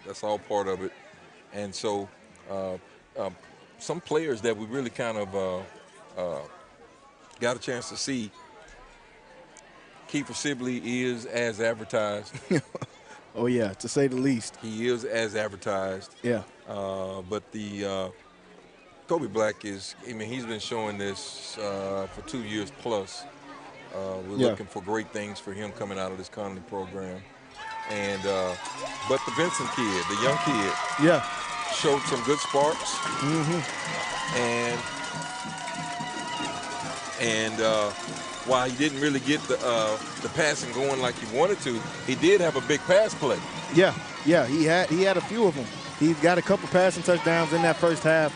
Come out your first varsity game starting, you come out with 2 touchdowns in that first 3 touchdowns in the first half. I mean, I think that's a pretty good start for your varsity debut. His stats are going to look good. Yeah, you know, and he's a 5-yard guy. I mean, he's getting 5 yards when he runs. Oh, no matter what. I think they're not bringing him down. They're not getting to him until about 5 yards. He's definitely a tough runner. I watched him take a few hits in this first half right on that sideline. He popped right back up and got right back in the game. No questions asked. So this guy's a gamer. He's showing it in this first half, and he's getting a lot of help from that senior trio that they're going to be leaning on throughout this season in Nobles, Kiefer Sibley, and Kobe Black. So let's hope that the Malone kid, can get all healed up, because they're going to need all the help they can get next week. Yeah, the next few weeks I believe they've got La Vega, then they got Cameron, I believe, and they've got China Spring all within the first few weeks of the season. So the first 4 games of the season, you get a Mexia team that they're coming in and handling well. Next 3 weeks, you got La Vega, Cameron, Yo, and China Spring. So you got to get ready. Yeah, and that's again, that's one of the things that why Malone is so important. That offensive line is going to be important moving forward. So we're getting ready for the kickoff. This kickoff is sponsored by Lighthouse Streaming. For all of your streaming, virtual or in-person events, and you want to bring them to life, call the guys at Lighthouse Streaming. As a matter of fact, they power this broadcast also. To start off this second half, we've got a kickoff return. It's going to bring the Black Cats down to about 35, 36-yard line.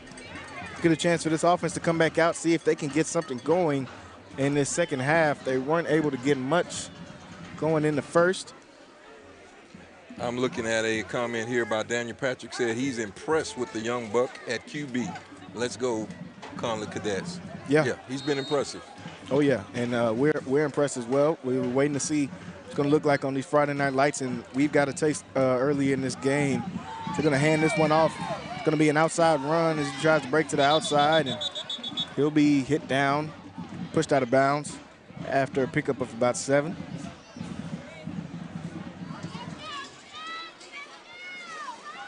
It's going to bring up a second down. We're going to need him to stay in bounds, though. We need the clock to keep going on some of these plays here. Second down now coming up.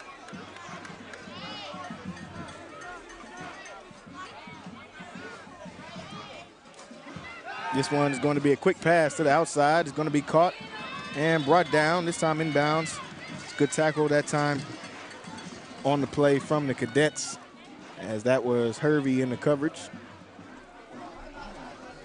It brings him down after they pick up the first down yardage.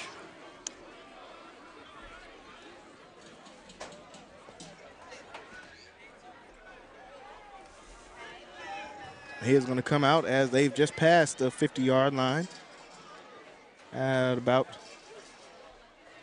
46-yard line. 4 wide receivers set. They're going to drop back. They're going to hit a man over the middle, and he catches this one, and he's going to be hit right at about the yard to gain there, line to gain. I think we had a helmet pop off. I think that was Kobe's helmet.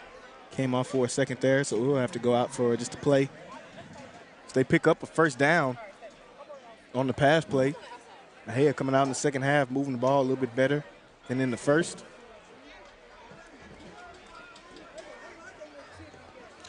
Another thing that I've seen, Kobe's been lining up at safety. Yeah. I've seen him play that safety position so far here today. Not sure if that's something that they want to try out, as Good hit back there in the backfield. Great tackle right there. Who's that? That's 17. Who is that?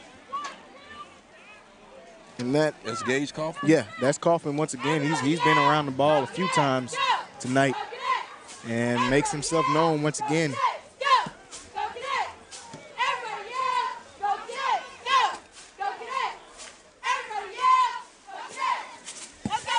Second down now.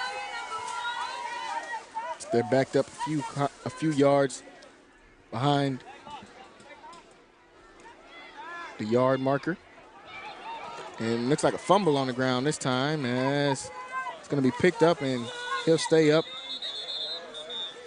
They'll bring him down late right there. Third down coming up. Mexia has done a better job so far in the beginning of the second half. Moving the ball down the field here. They've got a crucial third down. It's 3rd and 14. Is that what I'm looking at? It's 3rd and 14. So they've got a good distance to try to get here.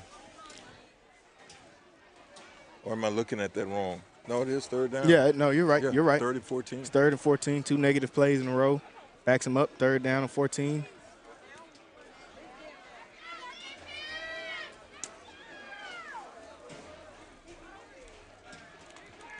Drop back pass on 3rd down. He's got some pressure in the backfield. Lets this one go.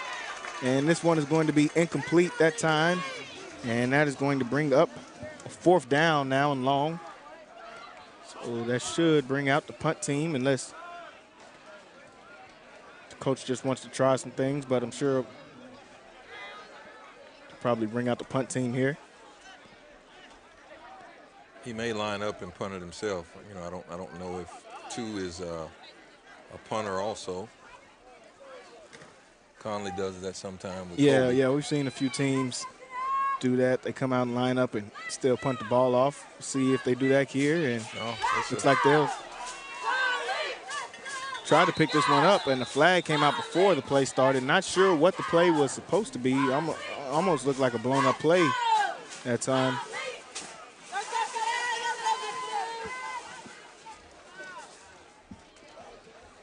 So the flag is out. Looking for the call here.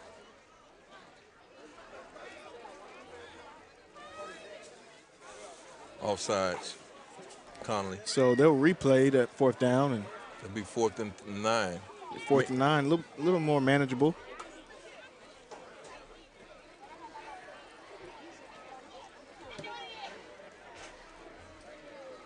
So they'll replay 4th down, and well, I'm sure they're going for it. If they were going for it on 4th and 14, I'm sure they'll go for it right here. So 4th down. What I didn't understand was the play call. Yeah, I'm not sure what. Quarterback keeper? I don't know if that was a blown-up play and they've got a false start. That'll put them right back where they just were.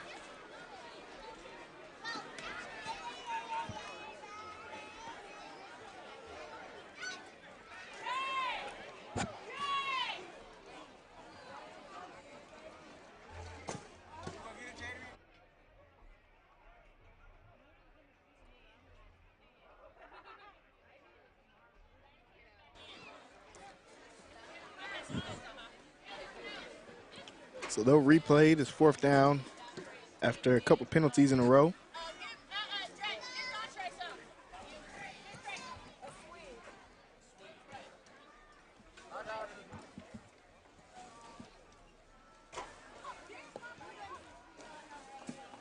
Fourth down, it's like they're still looking to the sideline to figure out.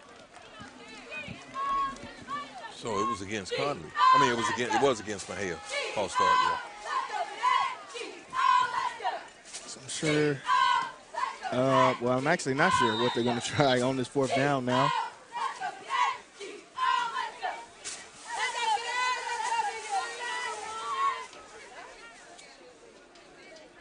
You know, you want to get, you know, you might as well throw it deep. And looks like that one is going to be incomplete, and that will do it for that series, as that was 4th down. Incomplete ends in an incomplete pass. Kind of anticlimactic there as they were starting to move down the field for a better drive. But that will pull out this Connally offense that really just completely dominated in that first half.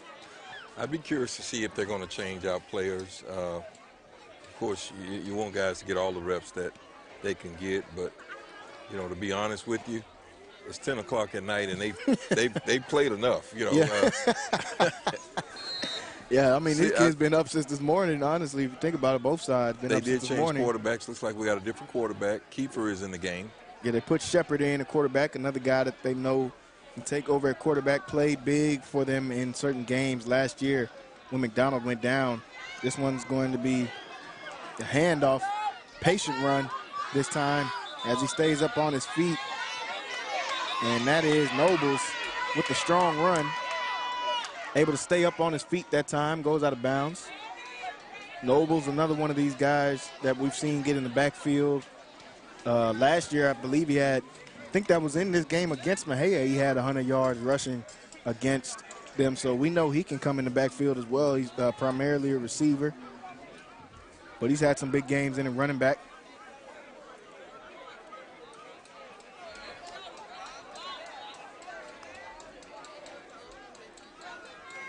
This one is going to be a handoff to Sibley. And Sibley does what he does every time he touches this football, and he gets into the end zone for his third touchdown of the game, folks.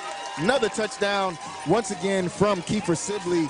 And like we said, guys, at halftime, he is as advertised. We have a replay getting ready. He is as advertised, folks. And you see this one, just one touch is all it's really going to take for him to get outside. He's got great vision, understands running lanes very, very well, knows how to find the hole, and definitely knows how to turn that speed on once he finds the open lane. They kick this one in for the extra point attempt. It's going to bring the score 51-6 as Mexia is down. And the Connally Cadets here in Mexia, Texas, putting on for Connally so far in this game, up 51-6.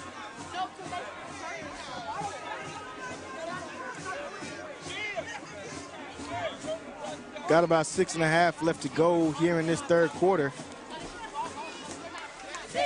Cadets only a few plays what it takes them to get into the end zone once again. They get another score up on the board. I don't know, but it might be all we'll see of Kiefer tonight. I'm not sure. Yeah. Matter of fact, it should be. Yeah. I think that's all we'll see of him tonight. Should be. Probably majority of the starters, honestly. Get a chance to see some of these younger guys come in, get some action as well on the varsity level. Yeah, one of the kids that's been playing, Ethan Ells has been doing well. I'm actually liking what I've seen from him so far in this game. Ells has shown us that he can come in and make some things happen. He got a touchdown early in that game when it was hot and nobody wanted to do anything. Nobody really wanted to run for real. He came out and got a touchdown early in this game. Definitely. Here comes the Cadets coming out to kick this one off.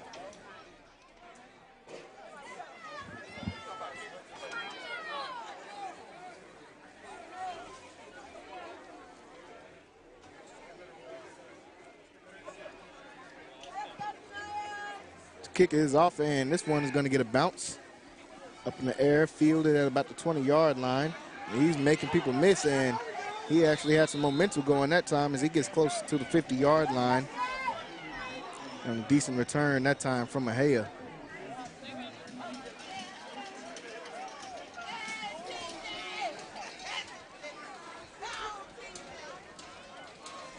.6:18 left to go in the third as Connally's defense comes back out onto the field looking to force another stop. Got to stop the last time.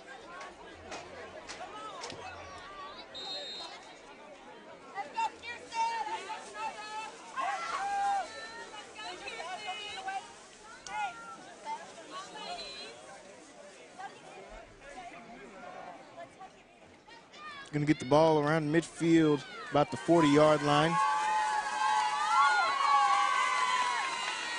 Going to drop back for a pass, and another penalty comes out this time that is going to stop play.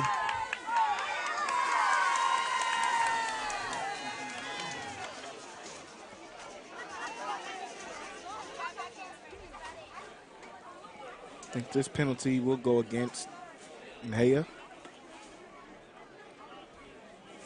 False start against the Black Cats.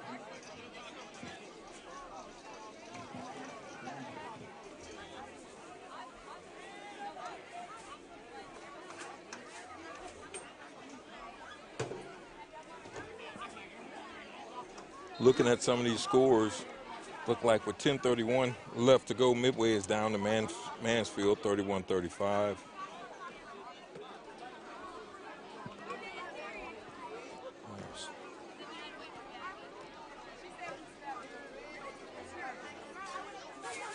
So replay first down after the penalty. 1st and 15 now. Ball backed up to 35-yard line. This one is going to be a run up the middle. That's going to be stuffed right at the line to scrimmage.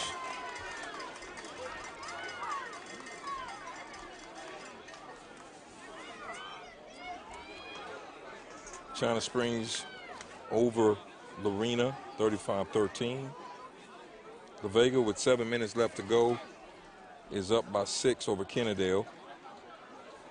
University is up over Robinson, 21-14.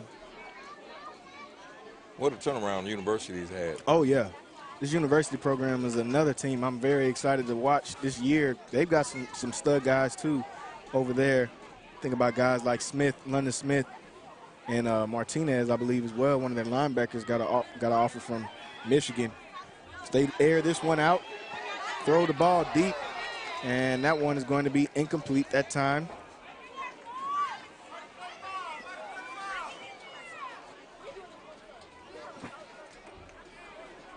And Belton won over Hendrickson. Waco High is holding on to a 2-point lead over Fort Worth Southwest. Yeah, just a few minutes left to go in that game. Chilton 34-0 over,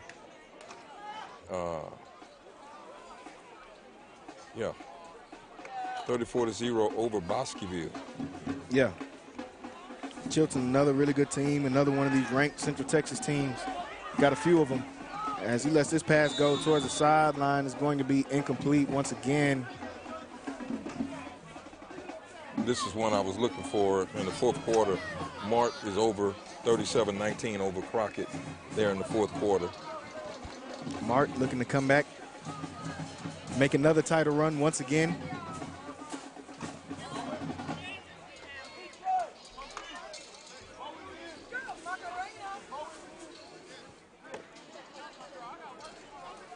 So on 4th down and long, they're going to punt this one away. Give this ball back to the Cadet offense. Connally offense hasn't had a chance to run much time off of the clock to be able to help him in this one. Got a stoppage in play. I don't know if it's a... Yeah, I think they've got a timeout called from one of the sides. Got 4:59 left to go here in this 3rd quarter. Remember, folks, tomorrow we have another broadcast going on as we will be traveling to Dallas to watch the I-45 Classic between Houston Yates and Dallas Carter. Always a big game between those two guys, two historic programs with Dallas Carter and Houston Yates, two teams that you have to mention when you talk about the history of Texas high school football. And we'll get a chance to see those two historic programs match up and meet up with each other on tomorrow at about 7:30, I believe, when they push the time back. 7:30 kickoff time. And that will be tomorrow in Dallas, Texas. You can watch all of that action right here on Centex Sports Network. We'll be releasing the content on some of those former players, and the Carter coach will be releasing that tomorrow. Got some great interviews from those guys. Looking forward to a great game matchup between those two historic programs. Just a footnote, just for information. The Houston Yates team, I believe, had 3 or 4 players playing on the Bears at the same time from the same high school team. Yeah, that's insane. They had 3 players that graduated together playing for the Chicago Bears at the same time. I want to say I think he said 7 players from Houston ISD have played on the Bears, or was it just from Yates? Yeah. No, it was 7 players. Total? No, 7 players from Yates have played on the Bears. On the Bears team. That's pretty crazy. Yeah. To say the least, Houston was Yates was a NFL factory for a while there in the 80s and 90s. Yeah, it was pretty. It was so, some of those games between just say Houston Yates and Madison, which is where Vince Young, UT quarterback, came out of. Yep. In the 80s, in the Astrodome, that's a building that used to be there, but the Yates games were pulling more fans than the Houston Oilers and the Houston Astros. They were putting 45,000 people in the stands. Wow. This is in the 80s. This is in the 80s. Nothing like Texas high school football, folks. Nothing like it. Nothing like Texas high school football at all, to be able to get 45,000 people in the stands to be able to watch some crosstown matchups.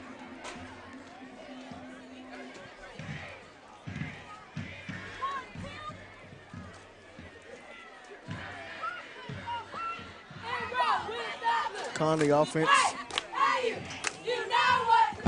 out right now, and it is 3rd down.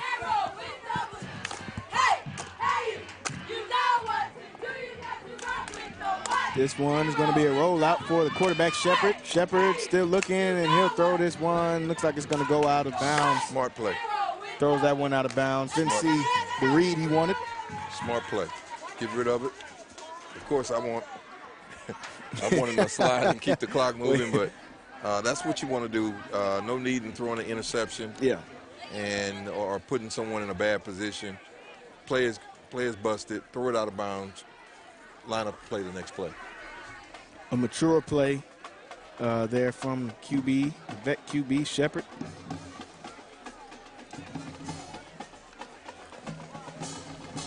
And they're going to punt this one away on 4th down.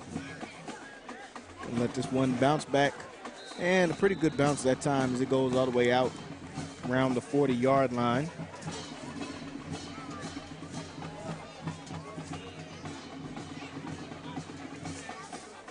So we'll see the defense come back out. We've got about 3:58 left to go here in the 3rd quarter.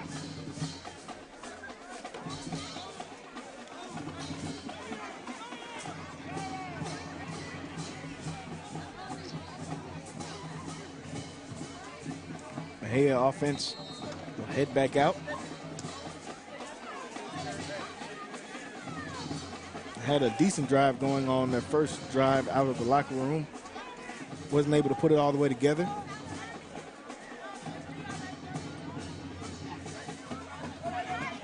This one will be a run right up the middle. We'll pick up a few yards.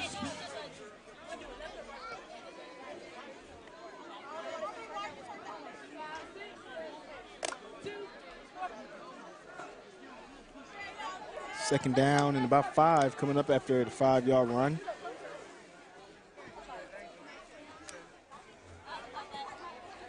.332 left to go here in the 3rd quarter. Still in the 3rd. One more quarter to go after this. Swift in the backfield. It's good workout for Coach Garrett and his staff. They're going to really be able to see some guys, see how deep they are tonight. They'll be able to see, because there's a lot of guys that are getting an opportunity to play in the 3rd quarter, which they probably wouldn't get an opportunity to play in the 3rd quarter. Yeah. And so these guys are getting some opportunity. Coach Garrett will be able to see what he's got, see which guys, because depth is a big part of being able to make a push into the playoffs. Oh, yeah. Yeah. And they figured that out as they've went in this tenure of Coach Garrett being the head coach. They've dealt with some injuries even late in the season, so they know that depth is going to help you and really be a big catalyst for how far you can go. He'll drop back to throw on this one. It'll be a quick pass to the outside and tries to get a stiff arm. He'll be brought down this time by a swarm of cadet tacklers that time.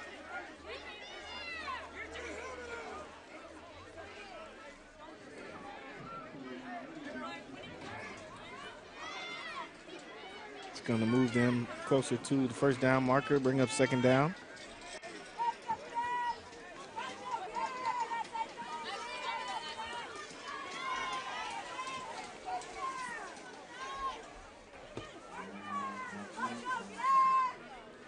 Second down. Mexia going to come out in the shotgun. He'll drop back to pass this one, and it's like he's found a man. He just dropped it. Couldn't connect that time. Pretty decent pass that time. He was able to get in between a couple defenders, drop that pass in. Couldn't connect with the receiver, though. Not an easy pass to throw, rolling left. No. Throwing back across his body like that. Yeah. He put the ball in the breadbasket. The receiver just couldn't come down with it. Yeah, so a decent throw that time. Still bring up third down. And that's the problem when you start missing plays. It can become contagious. Yeah. And so you have to kind of try to change that culture in order to get a team turned around. It's hard to do during the year. And the snag that time as a pass thrown behind him, still brought down near the line of scrimmage. The flag was out in the backfield.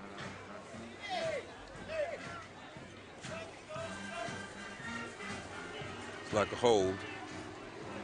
Yeah, hold against Mexia. That would back them up.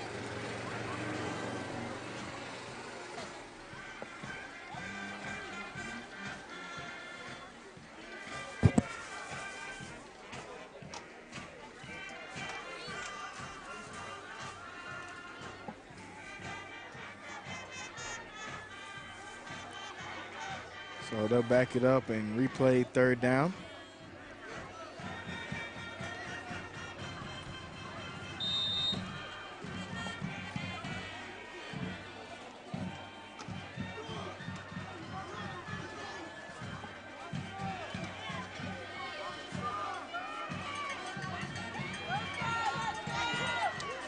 And this one is thrown to the outside, and a decent run after catch that time as Black Cats able to connect.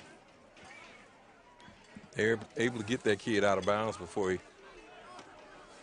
they catch him before he got the first down, or did he have first down? I think he's going to be just short of the first down marker, right at the first down as they'll bring up the fourth down. I think that was Kobe that got him out of bounds. Yeah. Hit him out of bounds right before that line of game, so they'll go for it on this fourth and short.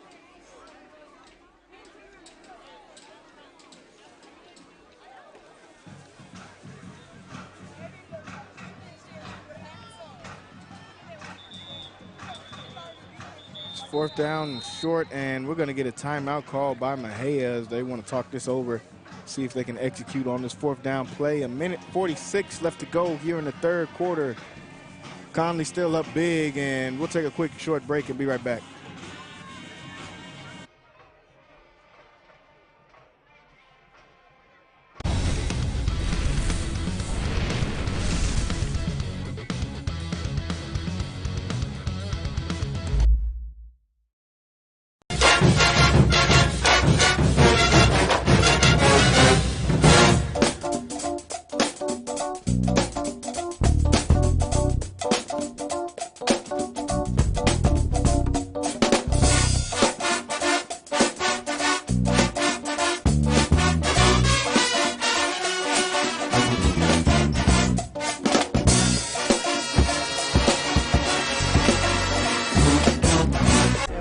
They have these pictures of when you go to college or whatever, and you take these pictures from your freshman year and send it back to Waco High, and you would walk through this hall and you see Curtis Jones and you see Jay Jones.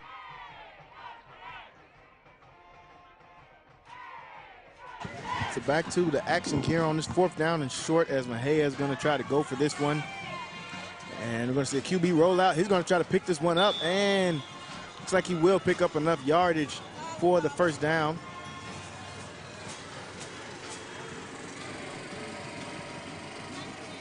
that will move the chains for Mexia.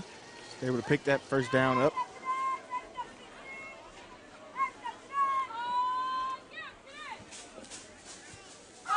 I would definitely be using my quarterback more like that if I was Mexia.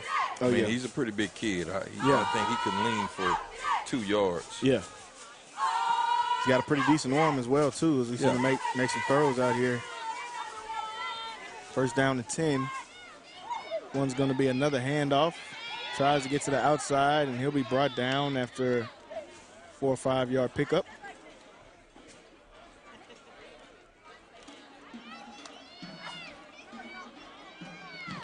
As we creep towards the end of this third quarter. One more quarter of play left in this one, folks.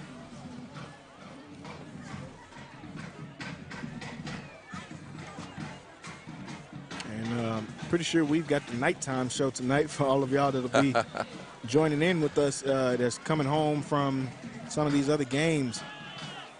Jump right on in and join watching in this Connally Cadet team. It's had a dominant performance so far against the Mexia Black Cats. This one is going to be another run, this time to the other side, and he'll be brought down. See if he had enough to pick up the first down, and I believe he does. They will move the chains. Mexia picks up another first down.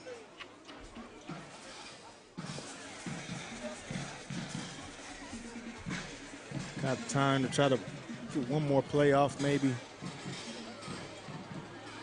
No, I think this one's going to go to the fourth quarter. That is what they'll do. Won't run another play. Mexia will come out in this fourth quarter and try to punch this ball into the end zone, as that will do it for the end of the third quarter, folks. 51-6 is your score, with your Cadets still on top, and what has been a dominant performance from them so far. 51-6. We'll be right back for the start of this fourth quarter.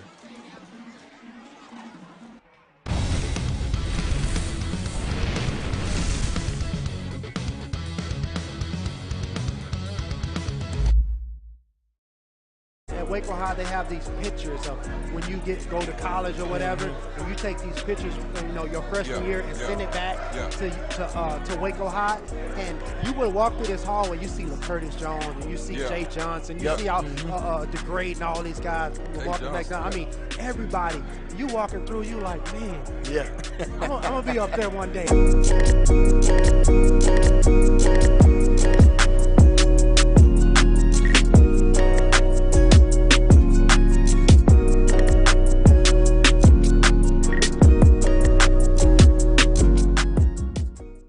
My name is Debbie Kimbrell. I am the administrative assistant here at Anderson Chapel. I also work.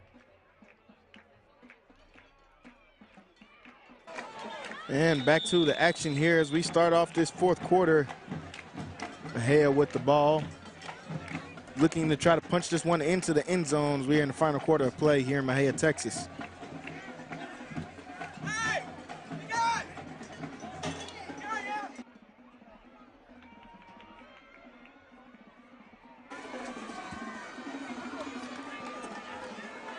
Second down and 12 coming up for Mexia. They've gotten past midfield into Cadet territory, trying to put up their second touchdown of the season.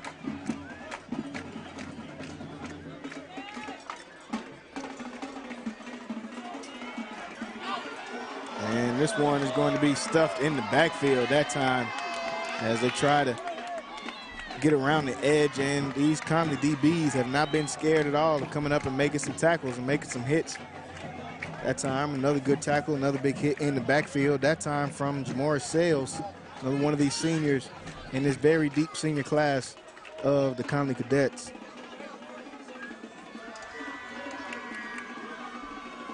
Because the senior class is so deep, you've almost got to let some of these other guys come out and get some touches, because some of these guys that aren't playing are going to be starters next year on this team when you're trying to fill in 26 spots on this varsity roster next year.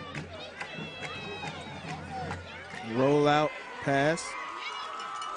Throws this one, and could have been intercepted that time. Should have been intercepted, as he just couldn't bring that one in. DeMarcus Harvey. Yeah, that's Hervey once again. He's been around the ball a few times tonight. Definitely know he wishes he had that one back.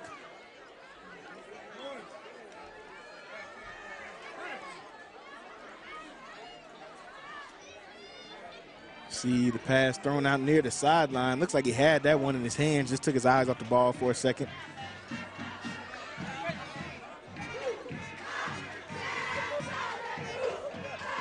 Fourth down and 13. We'll see the offense stay out here.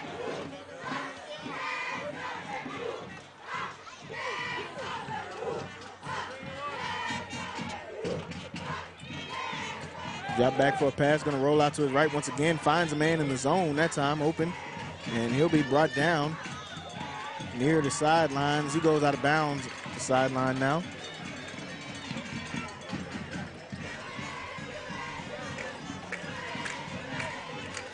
I believe that pass, that throw and catch will move the chains, and they'll pick up what they need that time on fourth down. So Mejia's, they've had some plays and had a few moments in this game that they can take and build on going into the rest of their season as well. Starting with this quarterback, he's showing some displays of being pretty good in this game. That time gets wrapped up on the sideline, taken out of bounds.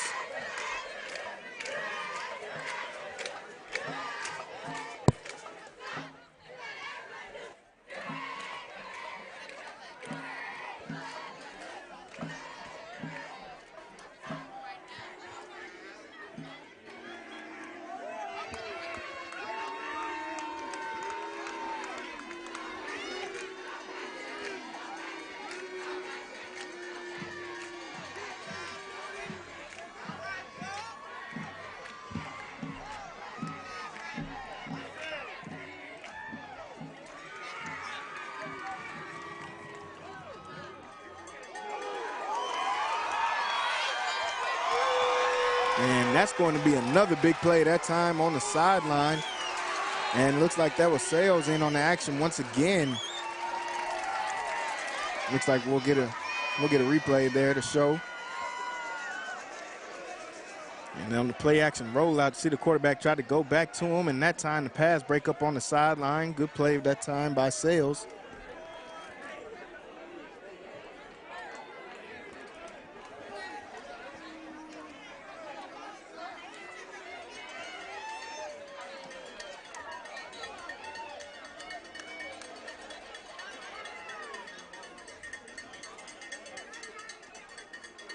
Drop back pass. QB gonna roll out to his right once again. Looking to throw this one in the back of the end zone. This time he finds it.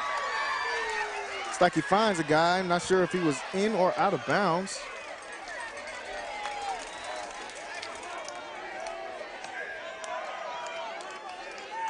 Looks like that one is going to be incomplete. Incomplete pass that time. See some flags out on the field as well.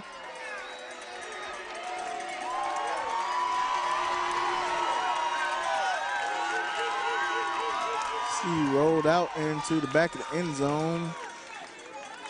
Let this one go, but the penalty will make them replay the down.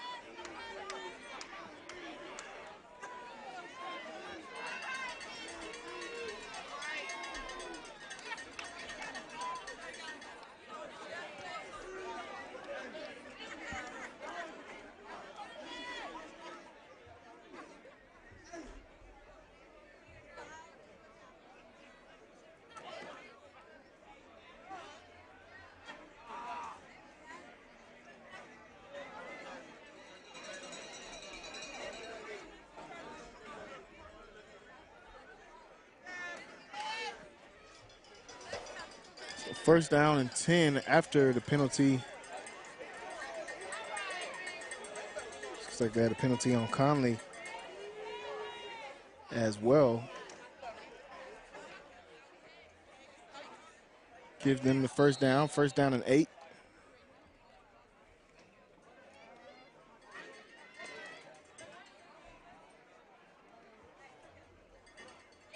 This one will be a handoff, tries to get out and around, and he'll be hit in the backfield immediately that time. 2 different tacklers getting in on the action that time, as you saw Sutton in that backfield to start, and joined by some of his teammates.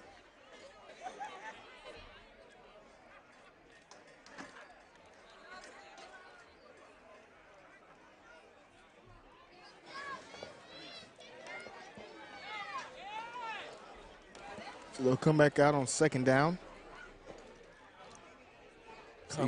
Conley's making it tough down here from ahead to score. Yeah, they don't want to give up any points. They are not caring about the scoreboard right now. They're trying not to give up any points still.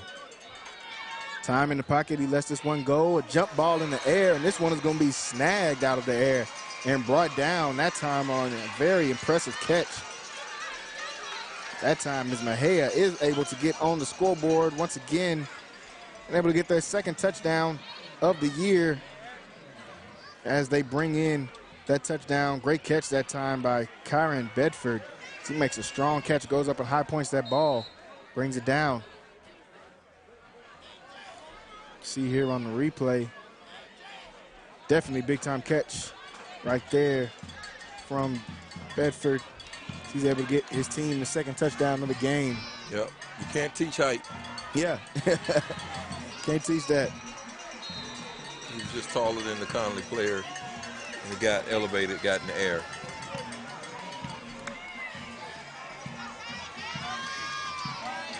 So that's going to bring our score at this point 51-13, as we've got just over 8 minutes left to go here in this fourth quarter, folks. Definitely want to thank everybody that's watched with us tonight, whether that be the whole stream or just at some points. Definitely want to thank everybody. Like we said, we've got some more stuff coming to you guys. Another game tomorrow. Centex crew will be in Dallas, Texas. Then right back out this next week for the Connally and the Vega matchup, which is one of the biggest matchups of the year. So I want to thank everybody that's been watching with us so far and that are going to continue to watch with us throughout the season. Make sure you guys follow our social medias, be able to catch some of these highlights and big plays throughout the next week. And also make sure you guys subscribe on the website and to the YouTube. Yeah, we're still rolling out this content, trying to highlight some talent here in Central Texas. And, as I said earlier in the broadcast, if you've got a small business or any size business and you want to help sponsor something, run some ads, let some people see what you're doing here in the city of Waco, we would love to talk to you about that. I want to thank all of our sponsors currently that come on board, and some are large sponsors, some are small, but we appreciate all of them. It helps us to be able to roll this out. We travel with Connally to every game. Yeah, that'll definitely be a great way to be able to help out this crew and the broadcast as we help you guys be able to watch these games throughout the rest of the season. Got some really big Connally fans that's been watching us for a while. It's been big supporters of us for a while. And I want to thank you guys and ask you guys to continue to support us as we go throughout the rest of this season. Connally's offense looking to come back onto the field now. And if you're watching on YouTube or if you're not, go back and watch the interview that we did with Coach Garrett and with Kelvin Beacham. It was a couple of days ago. We put it up on YouTube. It's on YouTube. Go back and watch it. Check it out. Kelvin Beacham is an awesome young man, and I'm looking for great things from him after the NFL. Yeah, he's already started doing a lot off the field, as well as we talked about some of his mission work that he's done in helping bring water to places in other countries, or whether that be helping out in his very own hometown of Mexia, in this very own city we're in right now. He's done a lot of philanthropy off the field, and looking for more big things from Kelvin on the field and off as he moves on throughout his career. And from talking to him, he told me that he had a tank that his grandfather fishes that he was getting ready to load in another 400 pounds of crappie. I need to find this tank that Kelvin's got here in Mexia and try to do a little fishing. Yeah, Grandpa Beacham is doing all right. out there on that fishing lake. He said he puts in about 400 pounds every year. Oh yeah, he's got plenty to go in and fish after. Yeah. See this cadet offense coming back onto the field with just under 8 minutes left to go.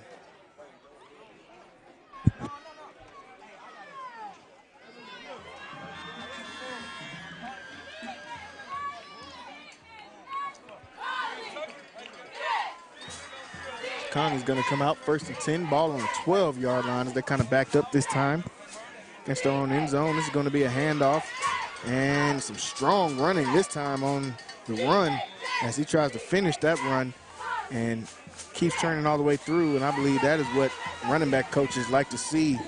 I believe that was Els once again, and he's been impressive. He's been impressive so far tonight. I'm interested to see what he can bring to this team throughout the rest of the season. Maybe a little change of pace back, you know, a little change of pace.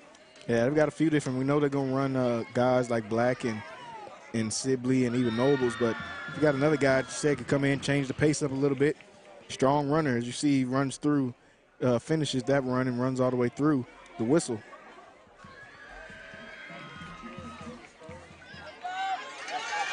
And this one, breakaway run as he shakes off a defender. He's still going. He's moving down the field, and he's got some linemen going behind him as well, as they're all going to meet in the end zone for a party in the end zone, as that was Jamoris Sales, one of these seniors that's been on this Connally team for some years now, gets his chance right there on the offensive side and takes this one all the way to the house. Touchdown, Cadets. As they continue to add to this lead.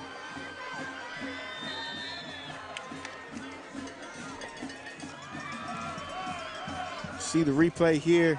Sales able to pick up a great block that time. Gets out, makes a guy miss.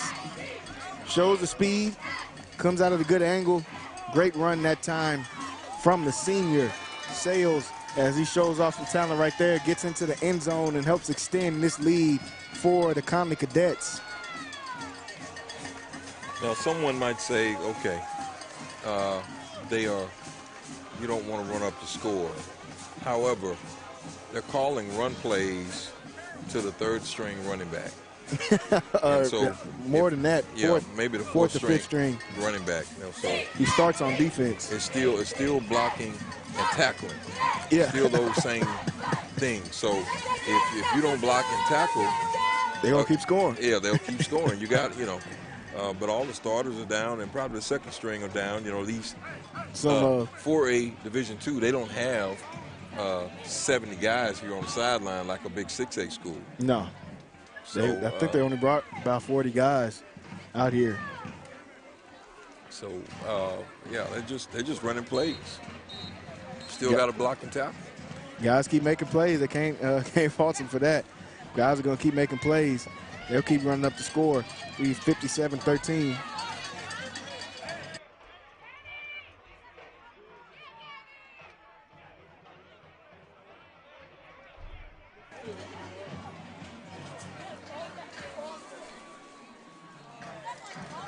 (58-13). 6.5 minutes left to go here in this game, folks. It's been a great week 1 for the Connally Cadets, as there's been a lot of anticipation for how this season would go, and a lot of excitement around this football team because they know they've got so many athletes out here, and they've come out for week 1 and they've answered the call.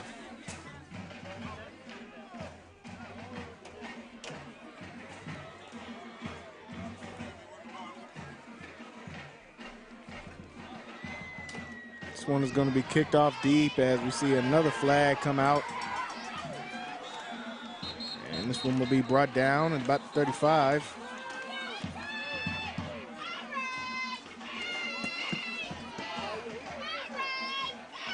Seen the flag at the beginning of the play. They might just tack that on. Hopefully so. Hopefully they're not going to do a re-kick. Yeah, I hope so. No, the kicker's going back out. Oh, there will be a re-kick. It's going to be a re-kick. So it must have been an offsides. Yeah, he threw it as soon as as soon as the play started.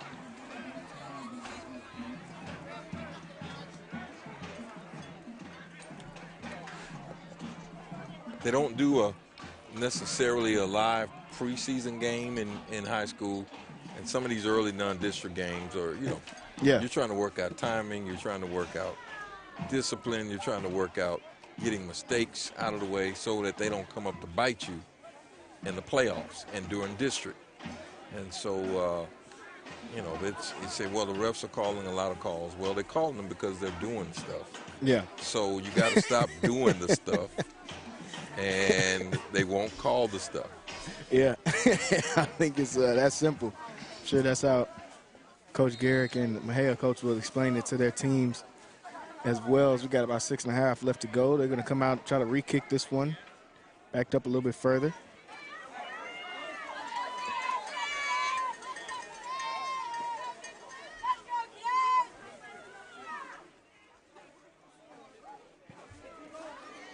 And big leg this time as he lets this one fly. Goes almost back all the way to the end zone. This one's going to be brought down.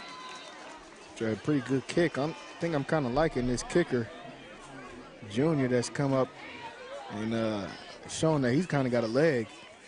Yeah, and you never know when you're going to need that. Oh, yeah. It was the kicker, I think, that tied the game in China Springs 3 years ago. Yes, it was. Yes, it was. Very big game. Came back and won that game. In that overtime game. Yeah.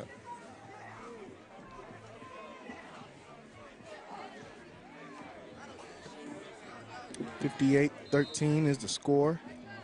About 6.5 left to go as the Mexia offense will trot back out onto the field.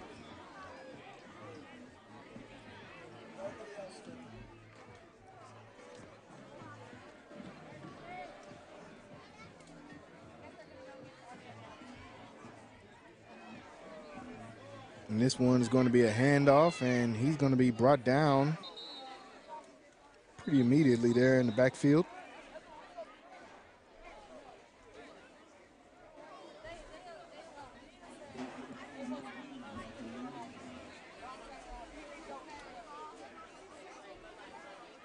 Gonna let some clock run off.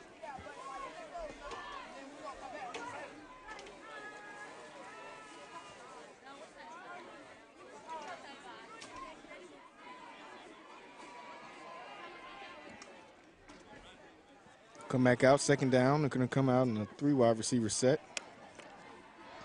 They'll drop back to pass. This one is going to be tipped up in the air, and nope, that time no one could get underneath the ball. That one's going to be tipped up and incomplete. Bring up a third down.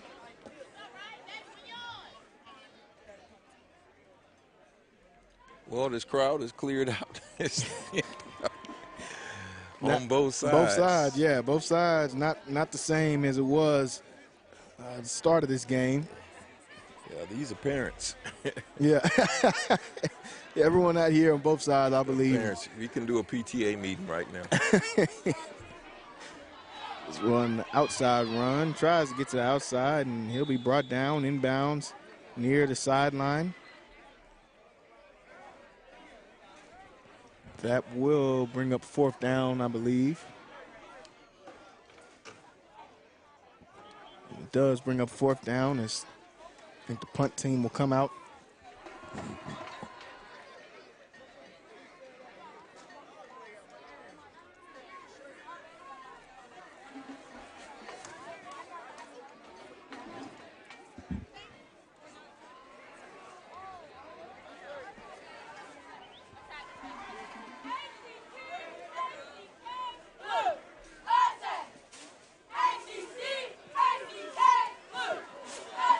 This punt looks like it's going to be hit down. Not sure if someone got a hand on that one or not.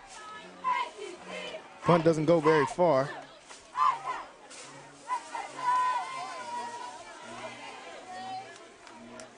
So we've got a final score in the La Vega game. La Vega held on. Yeah, they held on in that one, 35-28 over Kennedale.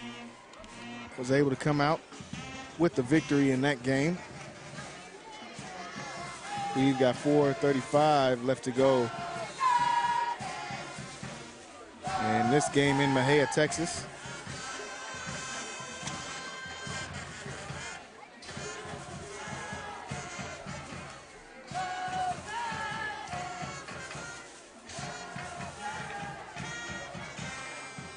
Quick throw on the first play of this drive.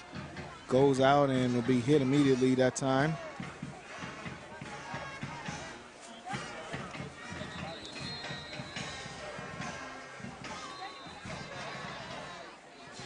And here the whistle's blown. Looks like we'll have a stoppage in play. Like we've got another man down on the field, and we've seen that a few times tonight in this game. Hope he's okay.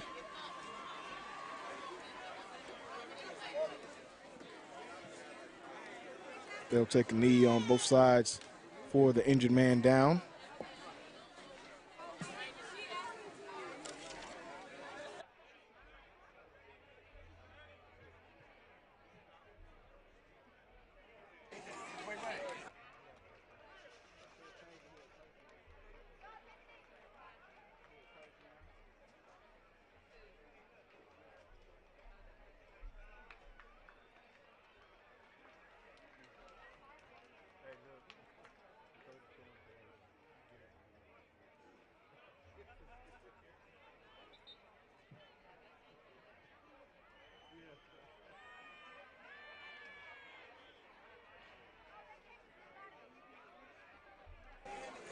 That time, the Mexia player able to get up and walk off the field with some help, so that's definitely a good sign.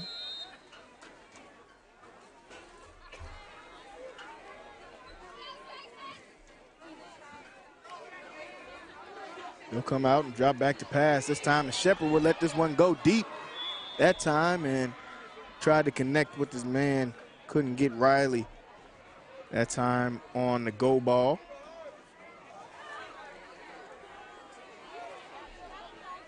Going to bring up a third down and long.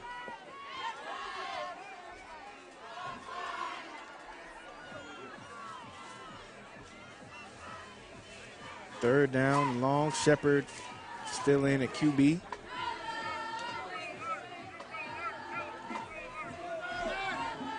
They'll hand this one off up the middle, and this time a good run as he's able to pick up some good yardage. We'll see, does he have enough for the first? That was a pretty decent run that time by Rashad Stubbs. It's going to bring up a fourth down and inches now.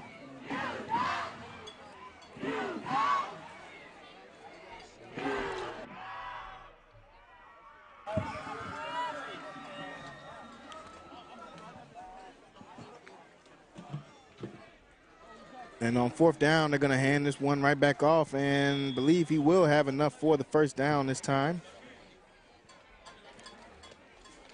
That will move the change. Stubbs able to get another good run right there, pick up the first. And I believe that this is the third quarterback, correct? Or is this the same? No, still Shepherd in the quarterback. Yes, okay. Yeah, still Shepherd in the QB. About the fourth or fifth running back we've seen tonight. So important for the end around right here. Stays in bounds. Stays in bounds. So important. And, you know, it's kind of tough here at the end. The game's late. It's already decided. But these reps are important for some of these guys that are coming in. The quarterback Shepherd had to come in a couple of times last year. Yeah, he started he started in the China Spring game. He had to start in some big games. Yeah, so I mean, they had to, you know, you can't replace those reps. You know, you can't simulate them in practice, not at game speed. Yeah. And so you never know who's going to be hurt, injured. So you got to let these guys get these reps. Yeah. This could seem not that important to other people, but Coach Garrick and his staff, they know that it's important for all these guys to get some reps. You never know when you're going to need to call on them. As Stubbs looks like he's going to walk into the end zone this time. That's Rashad Stubbs coming up, getting one of his first varsity carries for these Connally Cadets. The junior able to get into the end zone that time.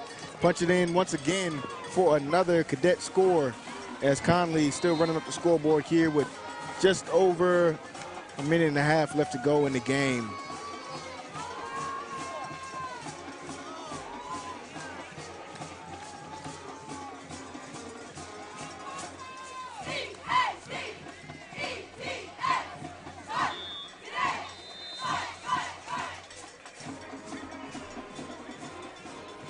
And looks like the PAT will be no good. 64-13 still the score. We got 150 left to go. Yeah, so we've got to play out the 150. Again, thank everybody for tuning in, you guys that are watching, man. Appreciate you guys so much. I'll watch some of these things on replay and show these guys some love. We've been posting a few things on Twitter. Do we even call it Twitter anymore? Yeah, I'm not sure what exactly to call it. You know, it's the X, it's the X thing X. now. I don't know if you tweet or if you X. Hey, make sure you follow us on X Twitter. Yeah, on X Twitter. and we're trying to get content out and some stuff behind the scenes, and you know, so just follow us, and we're going to be with this Connally team this season, and looking forward to these guys developing not only as some great players, but as some great young men. Yeah, some really good young men on this squad, and getting a chance to showcase their skills in front of everybody. So we'll be here all year, folks. Looking forward to what should be a really good season, guys. We're really excited about the remainder of this season.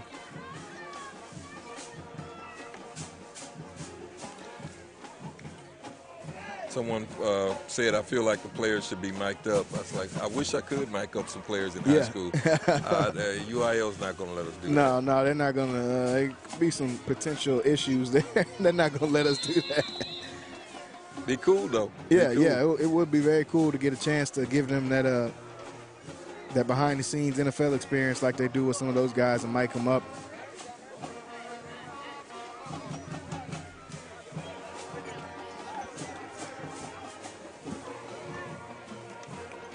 Got a minute 46 left to go as this Mexia offense will come out. It's about one last time. Yep. Remember, folks, like we said, tomorrow we will have another game in Dallas, Texas, I-45 Classic, 7:30 kickoff. Dallas Carter versus Houston Yates. Big-time classic matchup between two historic programs. That first run goes for a few yards. And folks, we are excited to have football season back. I'm sure I would say everyone after this will be going home to watch all the highlights from around the state, but you guys are probably watching it now. And we'll catch up. We'll get home and catch up. I know the Channel 10 Friday night playback should start at about 11, so some of you guys are tuned into that. Like we said, make sure you guys, big hit in the backfield that time. Looks like the ball came out. Not sure if Cadets recovered that one or not. I'll tell you what, that was 21. Devon Stoglin that went in and hit the quarterback. Man, he's, hey. He hadn't given up. Didn't nobody tell him he was supposed to be. Put your chin strap on, protect yourself at all times, sir. So they turned the ball over. So this is the point in the game, Jalen, where 30 years ago, Dandy Don would start singing, "Turn out the lights, the party's over." Yep. We should see the Cadets come out in victory formation, get a couple knees, and get everybody back on this road on the way back to Texas, on the way back to Waco. See a lot of cars on Highway 84 headed back towards the Co with the first W of the season underneath their belts. As you see Shepard come out and go into victory formation. Once again, folks, thank everybody that watched with us tonight. Continue to support. We'll have a lot of highlights from this game, as you guys can see. So make sure you guys are tuning in on Twitter and Instagram so we can get some of those highlights to you guys.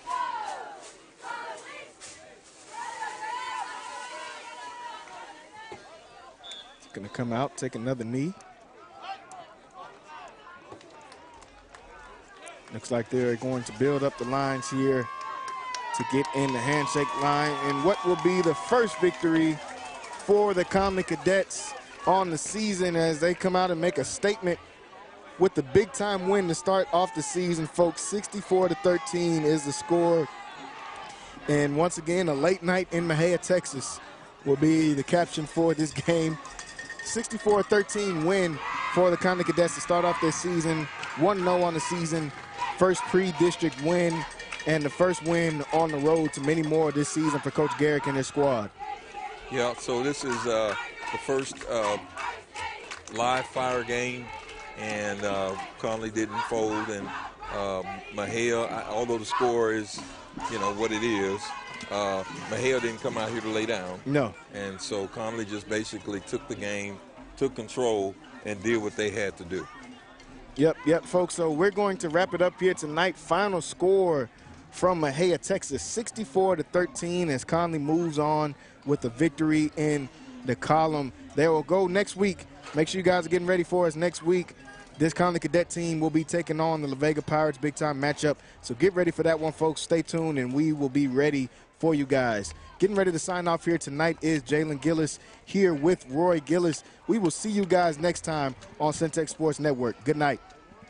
I was on that front line. Look. Look. I was on that front line. Man, they finna tell us. Look. I was on that front line. How they finna tell us it ain't our time? Search what you can't find.